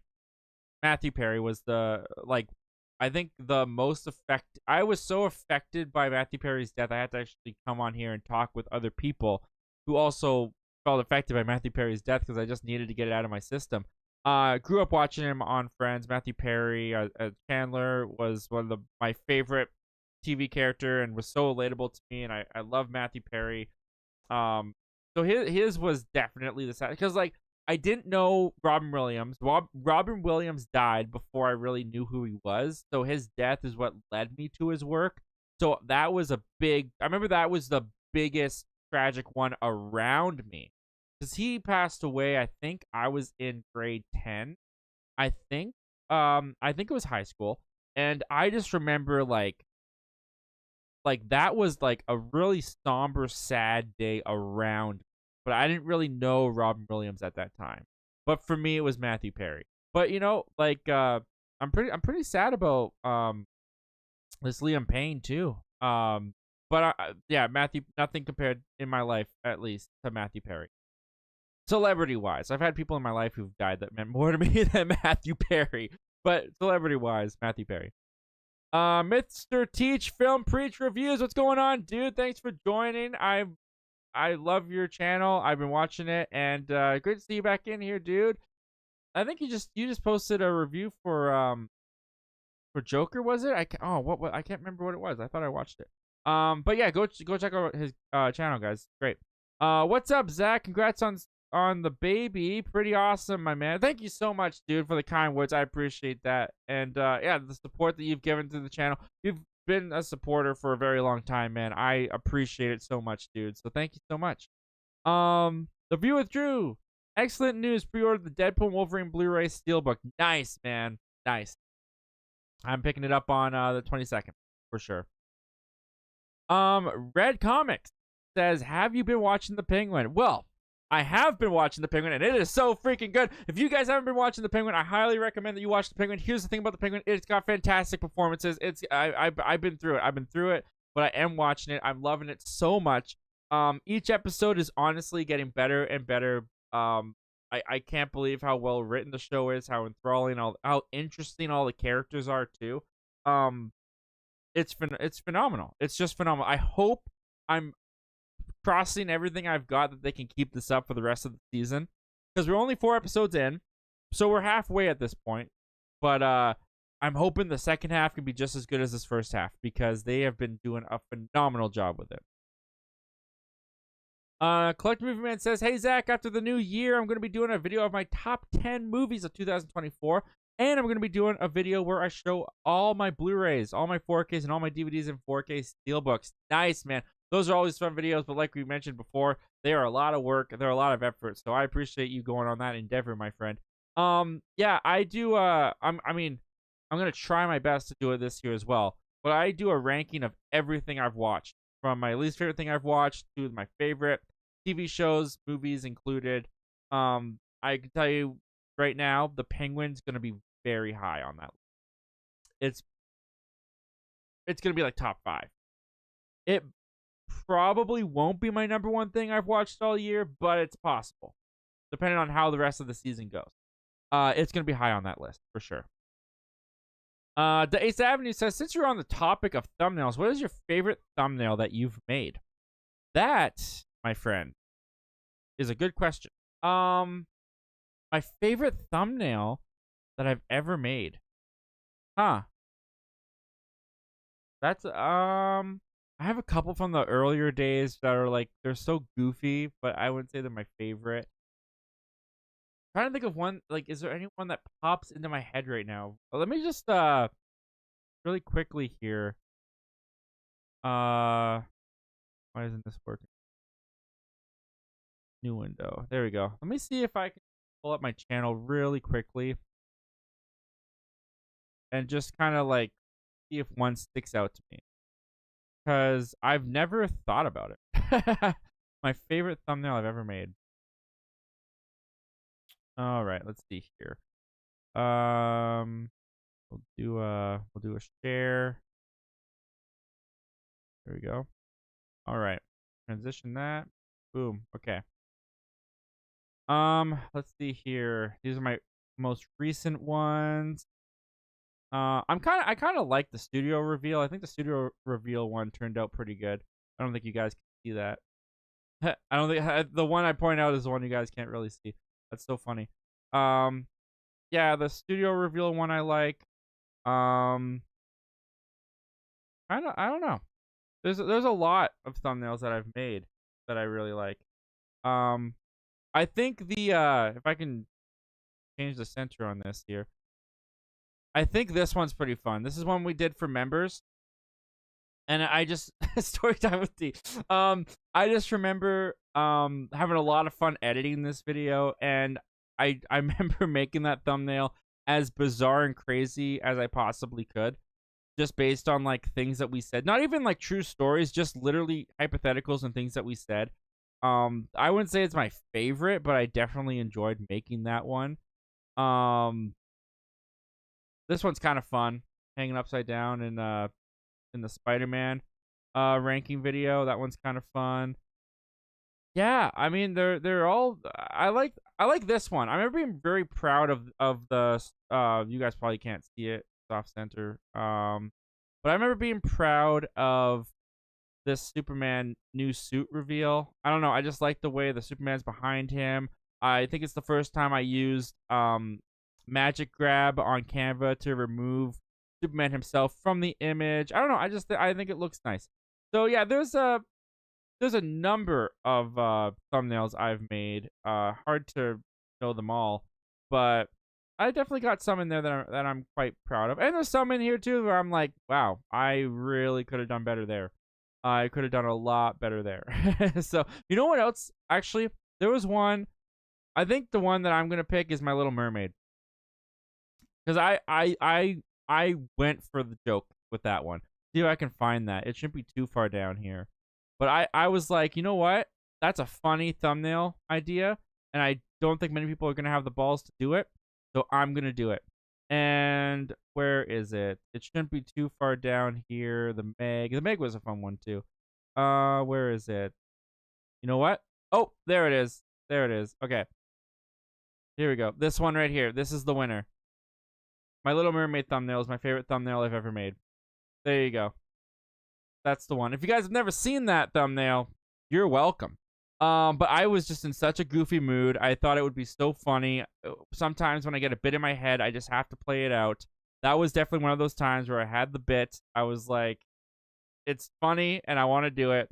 And not many people are going to be doing it. So there you go. Me shirtless with starfish on my nips. I was going to do the video like that, but I thought that'd be too far. So yeah, that's probably on top of my head my favorite thumbnail I've ever made. But I've got a lot. I've got a lot on there that I don't really think about until I look at them all. Mr. Teach Film Preach Reviews says, so what movie are you looking forward to the most before the end of the year? Dude, it was Joker. Now I don't know. With Joker bombing and not being great, definitely not like, I don't know. Like, I'm not really interested. Not that I'm not interested, but I'm not like anticipating Mufasa. Not anticipating Craven. Venom 3 looks fun, but I'm not anticipating it. Gladiator 2 might have my most attention. Moana 2, I'm kind of curious about because it was supposed to be a Disney Plus TV show, then they changed it to a movie last minute. So I'm curious to see how that's going to turn out. And Wicked kind of has my attention. The more I see that trailer, and that's a long trailer. I've seen it in front of like every movie I've watched the past couple months. And it's like a 2.5-minute trailer each time. But every time I see that trailer, each time I get a little bit more and more curious and anticipating to see the movie. But I don't know if Wicked would be my most anticipated. I'll go with Gladiator 2 for now. I'll go with Gladiator 2 because I'm very curious and I love the first one and I want to see if Ridley Scott can pull it off. Collector Movie Man says, and I have almost 400 movies with DVDs, Blu-rays, and 4K movies. Wow, dude, that's a big collection. Congratulations on that. Collector Movie Man says, I enjoyed the film Joker. It wasn't the best movie ever, but I enjoyed it. I'm glad you enjoyed it, man. I definitely enjoyed a lot of it, just not the full thing in its entirety. Mr. Teach Film Preach Reviews says, have you watched the TV show From? I've not. I've heard nothing but good things about it, though. Collector Movie Man says, I love The Penguin. It's almost beating out my favorite TV show this year, House of the Dragon, and you know that's crazy. We still got the Dune TV show coming in November. I forgot all about that Dune TV show. It's on HBO, right? It's on HBO Max. So HBO Max, you know, they produce a lot of quality stuff, so I'm sure it's going to be good. I haven't cared. I haven't cared about it. Which is crazy because I love Dune Part 2, but yeah, I don't know. It hasn't really had my attention. I don't really care. But I hope it's great, and I'll definitely check it out. Red Comic says, what's a movie from before the 2000s that you wish you could go back in time and see? Like, go back in time and see in theaters for the first time, or go back in time and watch for the first... I guess either way it works. Obviously, Back to the Future would be one. I've always wanted to go back and see Empire Strikes Back in the theater, in that atmosphere. Star Wars, the original Star Wars, is probably my number one pick of a movie I wish that I could be there opening night for to see the reactions and the buzz. Yeah. Lots of good ones. But I think those are at the top of the list for sure. The Laser says, my number one comfort film is Toy Story 3, Soul, and Inside Out. Did you love Soul? Pixar, Zach. For me, it far exceeded my expectations, and the message of the movie really hit me hard. When the film came out in 2020, it was such a hopeless year, but this film saved it. I thought it was good. Not gonna lie, I got kind of underwhelmed. I don't know. I might have to go back and watch it again, but I got kind of underwhelmed when he got put into the cat, or whatever, switch bodies or whatever happened there. It gave me the same feelings I had when I watched The Brave for the first time, and then the mom got turned into a bear. I don't know. It was just like, I guess, not what I was expecting, but like the majority of the movie I did like. Like Soul, I thought was a good movie. I just didn't love it like a lot of people seem to really love it. But I only watched it one time, so maybe I have to go back and watch it. Christian Wu says Batman the Animated Series is top tier. I haven't watched The Penguin, but I might soon. You gotta watch it. I hope they make a Poison Ivy series. She can be a very dark, disturbing character. Dude, if they get the people behind the Penguin to do it, I'm all for it. I'm all for it. I don't care who they want to make. They can make the Condiment Man. A series about the Condiment Man. As long as you get the people behind the Penguin series to do it, I'm all on board. I would love it. But yeah, the animated series, like I said, haven't watched. Like I didn't even watch that religiously as a kid. I just like if it was on, it was on, and I just watched random episodes. But yeah, it's been years, decades even since I've seen Batman the animated series. So I don't know. I just decided, I think it was because of the Penguin. I was watching the Penguin. I'm in the Batman mood, so I wanted to watch some Batman, and that's when I put on the animated series. But I'm probably going to continue with it if I find time. Nathan's Venom Movie says still haven't seen the second trailer for Venom 3. Planning on going in like that. That's always a great way to do it, my friend. I support that. Nathan's Venom Movie says, are you going to watch Eli Roth's Thanksgiving on Thanksgiving? Well, my friend, I just had Thanksgiving, and I did not do that. Yeah, the Canadian Thanksgiving was on October 13th, 14th. We did it on the 13th because my brother's birthday was on the 14th. But some people did it on the 14th. But yeah, so I did not do that, and I already had Thanksgiving. But yeah, maybe next. Nathan's Venom Movie says my brother forgot Venom 3 existed. A lot of people did not. A lot of people have not. And I will tell you this too. About the Venom 3 trailer. Every time that trailer plays in my theater, it gets a pop. Now that's just me in my little small area of town in Canada. So I'm not saying that like speaks for everybody, but I will say just my experience. When the Venom 3 trailer comes on, my theater's attention goes up. They pop. They lean forward. They laugh. I think there's a lot of people. I think there's a lot more people than you would expect anticipating Venom 3. And the thing is, too, is the fans are going to go watch Venom 3 and the haters are going to go watch Venom 3. Because the haters just have to hate and go watch it. And in some ways, you could say that's me because I haven't liked this franchise in the past. But yet, I'm still going to go watch Venom 3. But I'm not going in to hate it. I'm hoping that I'm going to like it. Because actually, the trailers have won me over. I think the trailers for Venom 3 have just looked like a ton of fun. So I'm actually on board for that. But yeah, I think I think there's a lot of people anticipating this more than you might expect. The Ace Avenue says, do you use OBS for these streams? If so, I'm wondering how you get the comments on screen. Oh yeah, I do use OBS. It's an extension.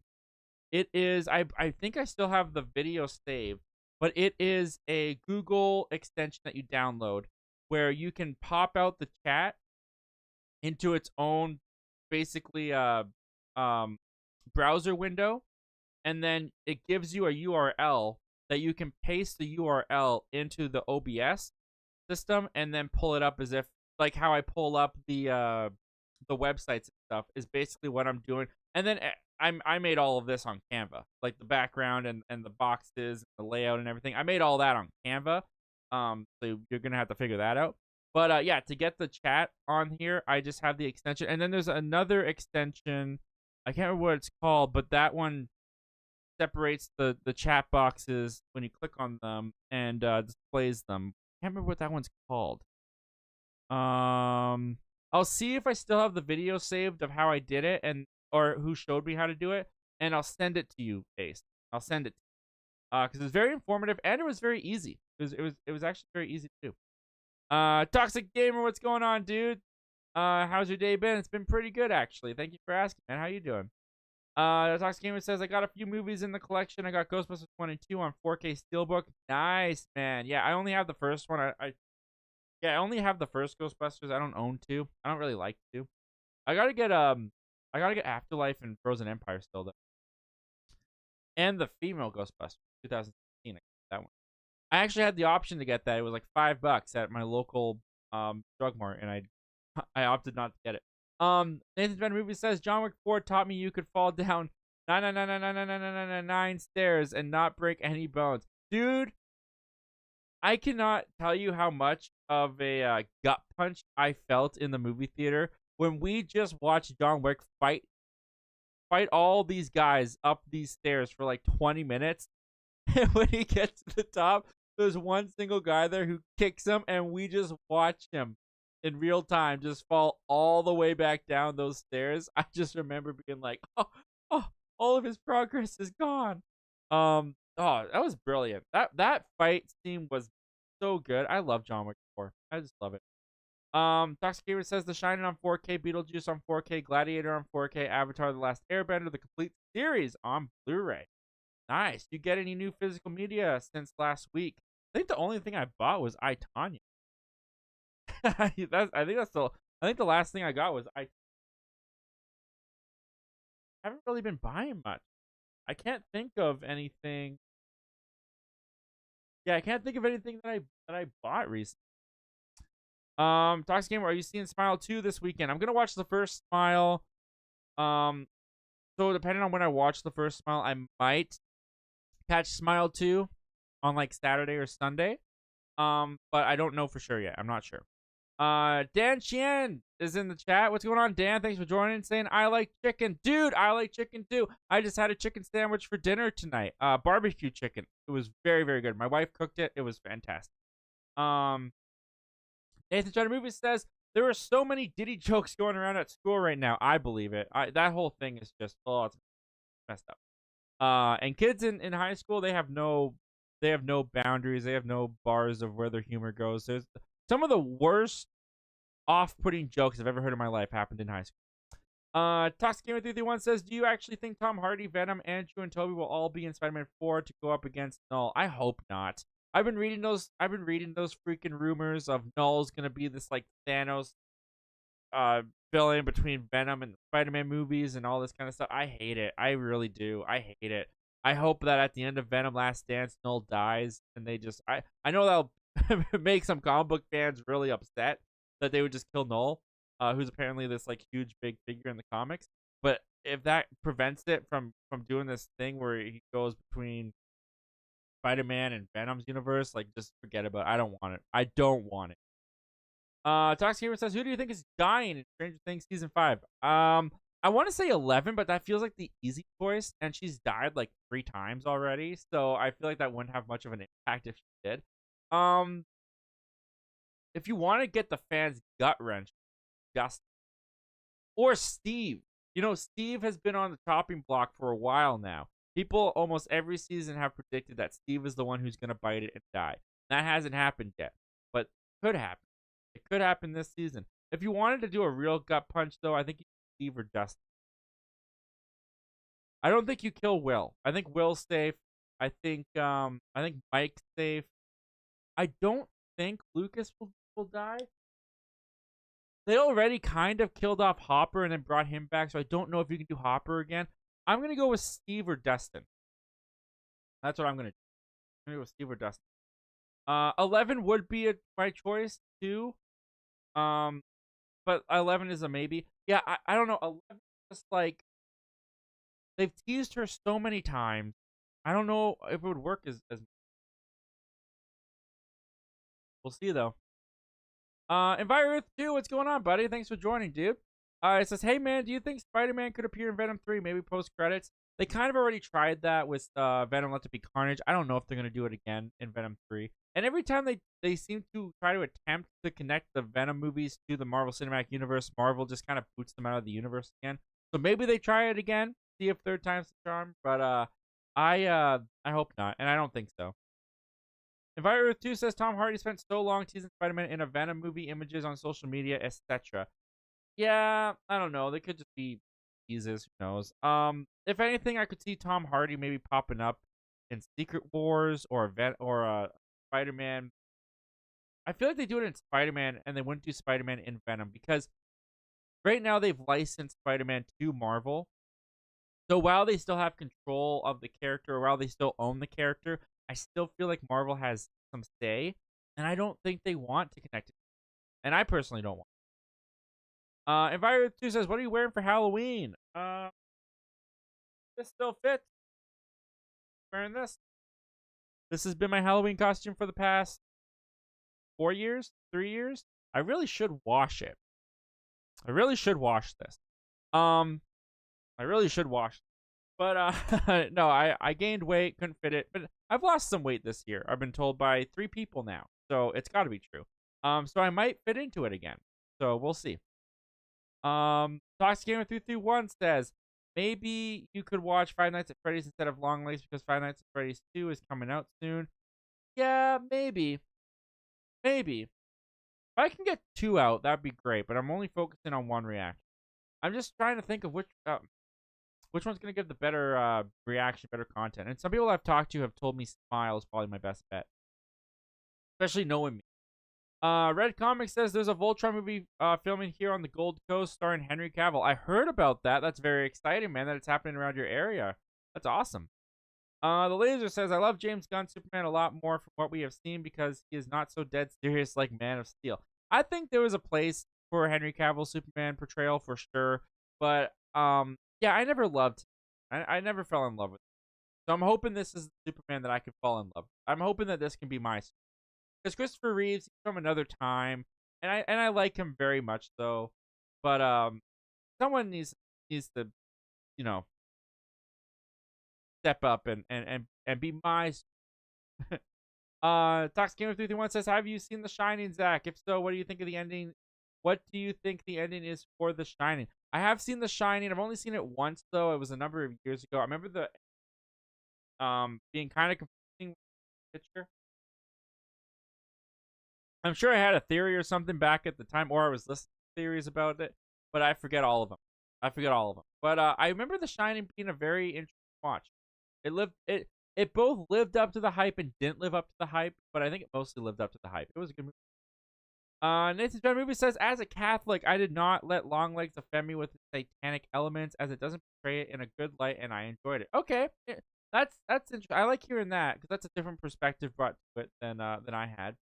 Toxic Gamer 331 says, why I ask is because a whole lot of people have different interpretations of the ending of The Shining. Oh, yes, they do. Yes, they do. And they're very fun to listen to. Collective Movie Man says, the most saddest death of a celebrity for me was Carrie Fisher. That one was shocking. I was about to get an MRI and I saw on TV that she died and I started crying right in the doctor's office. Oh, man, that's brutal. And Robin Williams, too. Yeah, Robin Williams was a big one. Collective Movement says, oh, Matthew Perry was another one I heard on the news. I started crying. Yeah, that one, I remember I was in Walmart. I was about to get into the lineup at Walmart, and I saw it on Twitter, and I died. Or I cried. You know, Bob Saget was kind of sad, too, because I did grow up watching Full House, stuff like that, and then he had just reappeared on my screen on Fuller House, even though I stopped watching Fuller House pretty early on to the show. But Bob Saget was pretty sad, too.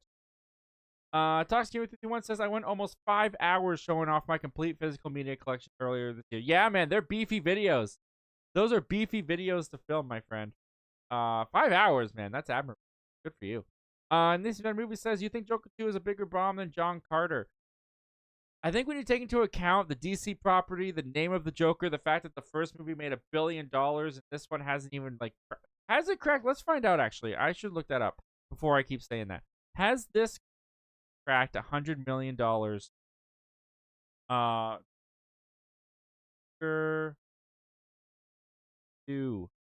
Folia Do has.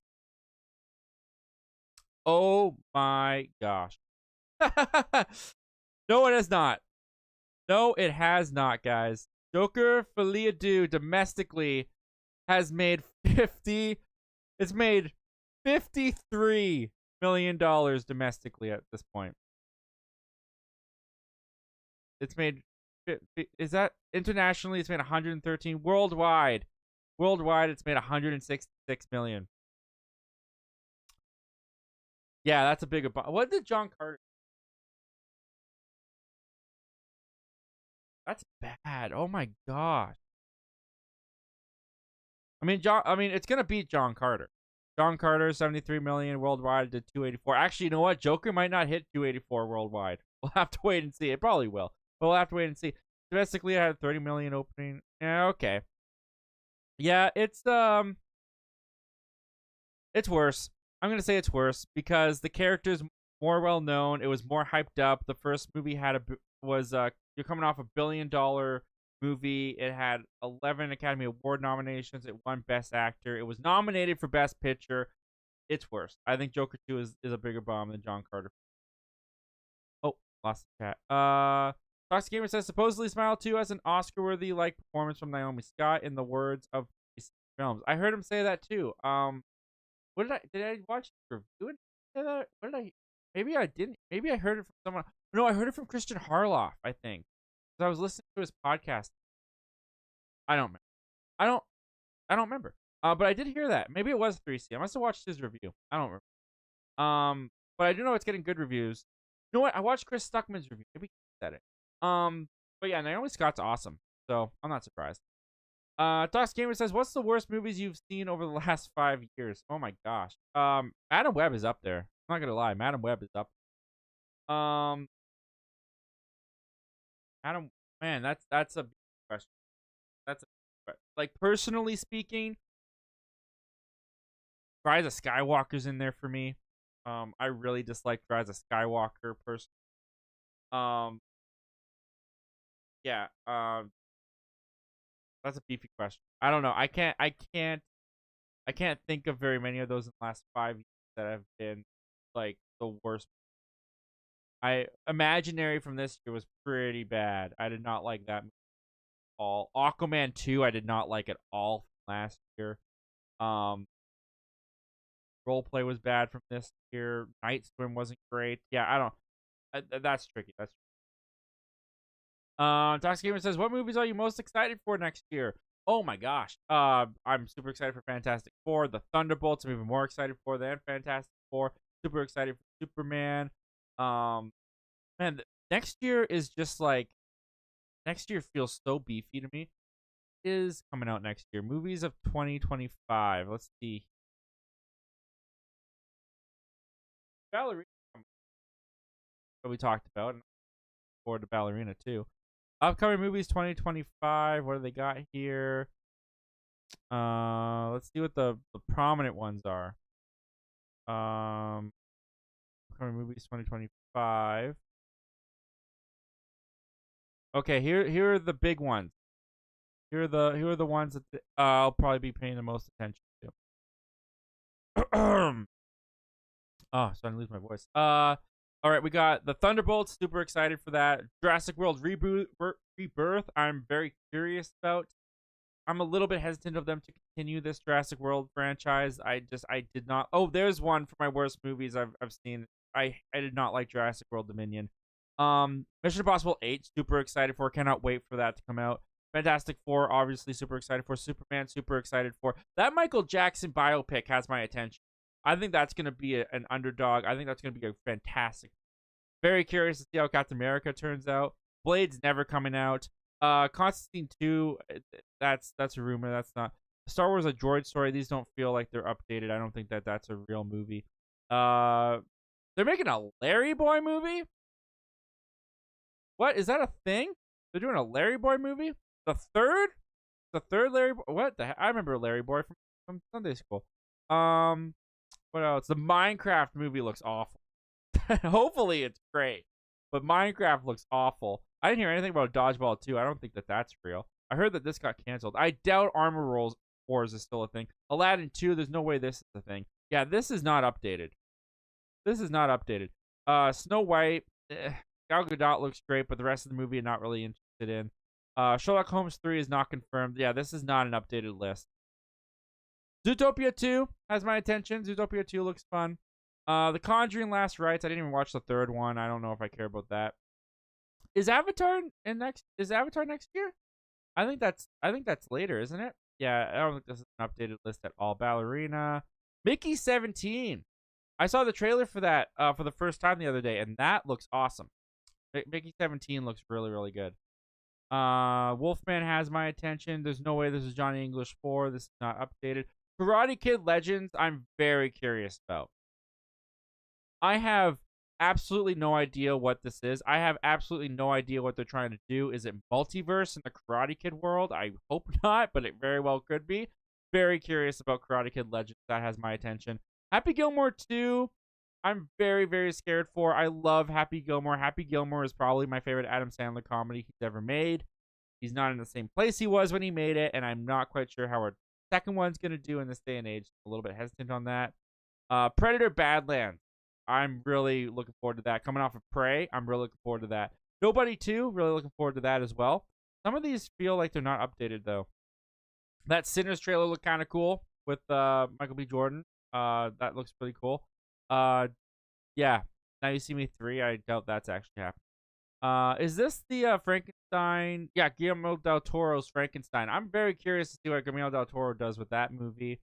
Yeah, yeah. There's some things on here that don't feel like they're updated, and there's some things on here that I'm really really excited for that I know for sure are coming. So yeah, there's a little. I don't really see anything else here that I'm really looking forward to at the moment. So yeah, there's uh there's a couple for you. There's a couple that I'm quite looking forward to, quite interested in. Let's see here. Toxic Gamer says, "Did you see how long Wicked is going to be? It's going to be 2.5 hours long." Yeah, yeah, beefy runtime. But you know what? That's like what else is new? Every movie nowadays is so freaking long. Toxic Gamer, I'm most excited for Nosferatu this year. It looks beautiful. I don't know if it's going to be my kind of movie. Robert Eggers isn't really a director that I connect with very much. I didn't really care for The Witch. I thought The Witch was well made. I just didn't really like it. The Lighthouse, I still don't know what I watched. I still don't know what I watched with The Lighthouse. The only one I haven't watched that people tell me that I'm actually gonna like is The North. But I at that point I was like, I don't think I like Robert Eggers' stuff that I never watched The North. But some people still today tell me I gotta watch The North. So yeah. Collective Movement says I'm seeing Wicked for the $5 Tuesday at the theater called MGR, but Gladiator I'm seeing opening day in Dolby Atmos Theater. Nice. Yeah, I got a $5 Tuesday at my theater too. I think that's what I saw. No, I saw Wild Robot on Thursday. Day70 says, "Just saw your Little Mermaid thumbnail. Glad you went for it. Thanks, man. Glad you appreciated that. Glad you liked it." Fox Gamer says, "What movies do you predict will be bombs or smash hits? What, like next year? Oh, I don't know. Too early to predict. Too early to predict. I think Craven's gonna do well. I actually don't think Craven's gonna bomb. I think Wicked's gonna surprise people. I think Wicked's gonna be bigger than some people expect. And yeah, yeah. Sonic 3 I think will be big too. Collective Movie Man says I started watching the Batman animated series 2 years ago, and now I'm picking it back up when the first season of House of the Dragons came out. Nice, that's awesome. Day 70 says, "One of my favorite thumbnails is the Quiet Place one. That was one of the first times I also used Magic Grab, and I played with the color tones, and I made it look like I was there with the character." Nice, man. I don't remember that one off the top of my head, but I'll have to go back and look at that. Day 70 says, "If you could send me that Google extension vid, I'd appreciate it. Just got back to using OBS." Yeah, man, absolutely. I'll do that. I'll absolutely do that. It was very informative. It's very helpful. The Collector Movement says I just ordered the Venom 4K Steelbook, and I just ordered Venom Let There Be Carnage 4K Steelbook. Nice, man. If those are the Steelbooks I'm thinking of, those are pretty gorgeous looking Steelbooks. Tox Gamer says in 2 weeks it's official. Zach Milne, Michael Myers, my friends Jackson Ace will take on evil Barney, Tank, Kramer, me, and my friend Caleb in War Games. Oh, nice, man. Nice. Yeah. I hope we win. I hope we kick their butts. The 870 says, "Have you guys tried the chicken Big Mac? That's everyone's raving about." Nope. I don't keep up with my McDonald's menu updates, so I'm not sure. Not sure. Tox Gamer says, "I also think Jonathan is for sure dying in Stranger Things season 5, and Robin, Steve, and I will think are likely to die." Oh, I forgot about John. Forgot about Jonathan. Maybe. I don't know. Maybe. Possible. Collect Movement says next month on 4K Beetlejuice Glow in the Dark Steelbook. I'm getting House of the Dragon second season on 4K Steelbook, Trap on 4K, and North by Northwest. Great Alfred Hitchcock movie on 4K as well. I still have to see Trap. I want to see Trap, and I still haven't watched it. Collective Movement says the Terminator 4K Steelbook, Hush on 4K. Wow, lots of 4Ks, man. That's awesome. They don't call you Collective Movie Man for nothing.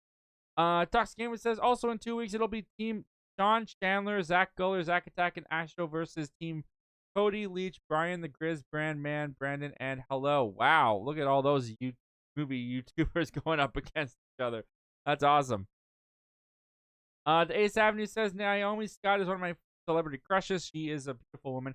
She was gorgeous as Princess Jasmine. Oh yeah, she was the best part of Aladdin, hands down. And I have been aware of her since Lemonade Mouth. Only the real ones go back to Lemonade Mouth. She was great in Lemonade Mouth too. Toxic Gamer 331 says, "What's a gnarly kill that you've seen in a movie that you couldn't help but laugh how over the top it was?" Probably something that comes to mind is Tucker and what is it? Tucker and Dale versus Evil. I want to say is what it's called, Tucker and Dale versus Evil, where these guys it's these teenagers think that these guys are like trying to kill them, so they're trying to avoid getting killed, but in the process they kill themselves. And Tucker and Dale think that all these teenagers are just committed suicide. It's a really funny take on a slasher film. I'm sure some of you guys, big horror fans, have seen it. But it's so funny, and there's one in particular that involves a wood chipper and running into a tree. There was a couple gnarly kills in there that had me gut busted. So funny. Toxkeeper321 says, I still can't believe it's October already. This year for me, it still feels like it's 2023. Yeah, in some ways, this year is going by pretty fast. Toxkeeper, I forgot Mission Impossible 8 is coming out next year. Yeah, hopefully. I mean, they've had some problems with the production, but hopefully they get it out next year. I think they will. Toxic Gamer says, a Larry Boy movie. Yeah, I haven't thought about that in a while. Toxic Gamer says, what are your thoughts on the Karate Kid remake from 2010 with Jackie Chan and Jaden Smith? I like it. Besides the fact that it's kung fu, I really like it. I really like that remake. I thought that it did a really good job of keeping the essence of the original, but doing something different and new with it as well. Yeah, it's one of the rare remakes that I actually feel justifies itself in some way. The Laser says, I'm back and got snacks with me. Hey, I got another bottle of root beer. I already had like 8 servings of root beer this week, and oh man, I'm gonna be fat. Hey man, come on, don't be like that. Enjoy it. Dace Avenue says, gotta go. Have a good night, Zach and chat. Everyone hit that like and sub. Zach is so close to 3K. Oh, dude, I appreciate that so much. Thank you so much, Ace. And thank you so much for being here, man. Thank you for being a member. Thank you for supporting the channel with the super chats and for being a friend. The show was made better because you were a part of it, my friend, and I appreciate you, dude. You have a good night. Yeah, be blessed, everyone. That's a great way of saying it. Dox Gamer says, what is your picks for the most overrated fast food joints? I don't get A&W. I get it. It's kind of like homemade burgers. I just don't get it. I don't feel the hype on A&W. What are some other places? Burger King. I don't really get the hype on. Does Burger King have hype? I don't know. I don't really get the hype on Burger King. I don't know. I like all the other ones. I like a lot of fast food. Collector Movie Man says, I'm pre-ordering one item in November and I will get it in December. Interstellar 10th Anniversary Collector's Edition. You get 4 posters, 5 art card original drawings from movie, and some other items. That's awesome, man. I love Interstellar. My wife loves Interstellar, so that's awesome. It's an awesome collection, too. Collector Movie Man says, Avatar 3 does come out next year in December around my birthday. It does come out next year. Okay. Well, that definitely has my attention. For the theatrical experience, for sure. Because I don't, love the movies outside of the theaters, but I gotta see it in the theater. Collector Movie Man says, and Avatar 3 is my #1 most anticipated movie next year. Nice, man. Yeah, I can't wait for all the talk next year of Avatar 3 is gonna flop, it's not gonna do well, blah, blah, blah. It's gonna make another $2 billion. It's gonna make another $2 billion. Doxky31 says, I love Lemonade Mouth. It's one of my favorite Disney Channel movies. And it was part of my childhood. Yeah, man, Lemonade Mouth is great. One of the best Disney Channel movies they've ever done. Laser says Lilo and Stitch is going to clap Mission Impossible cheeks because they're releasing on the same day. Okay, Lilo and Stitch was not posted there. I'm actually really looking forward to that Lilo and Stitch live action remake. I think it could be a lot of fun. And I love Lilo and Stitch. I want more Lilo and Stitch. Tox Gamer says, have you seen the 13th Year, the Disney Channel movie with the kid that turns into a mermaid? Yes, I did. I watched it one night. I thought I was watching a Spider-Man TV movie. And then as it progressed, it was because I watched it halfway through when he was discovering his powers in his bedroom. Then I went back and watched the whole thing. It was a really good movie. I like that one.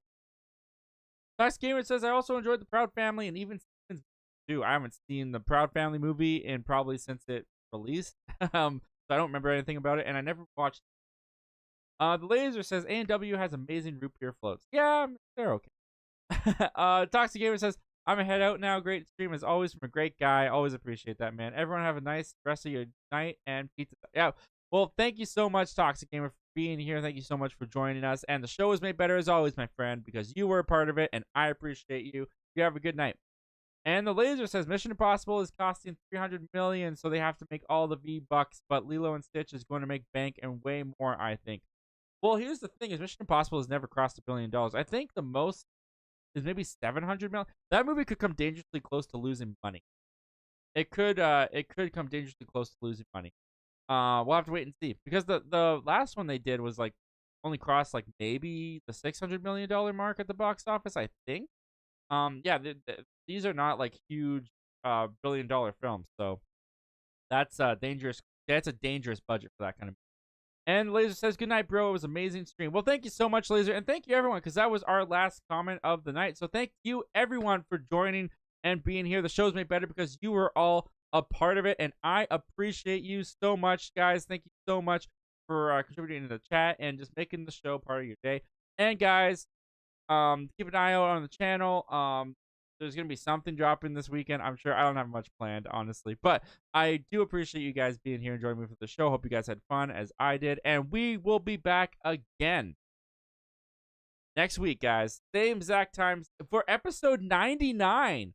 Episode 99. We are so close to that 100, guys. I honestly cannot believe it. It's going to be... I got to start planning what I'm going to do for that show because we are getting dangerously close to it being a reality. So thank you, everybody, for joining. Thank you, everyone, for being here. Have a good night, guys. I'll see you again next week. Same exact time, same exact channel.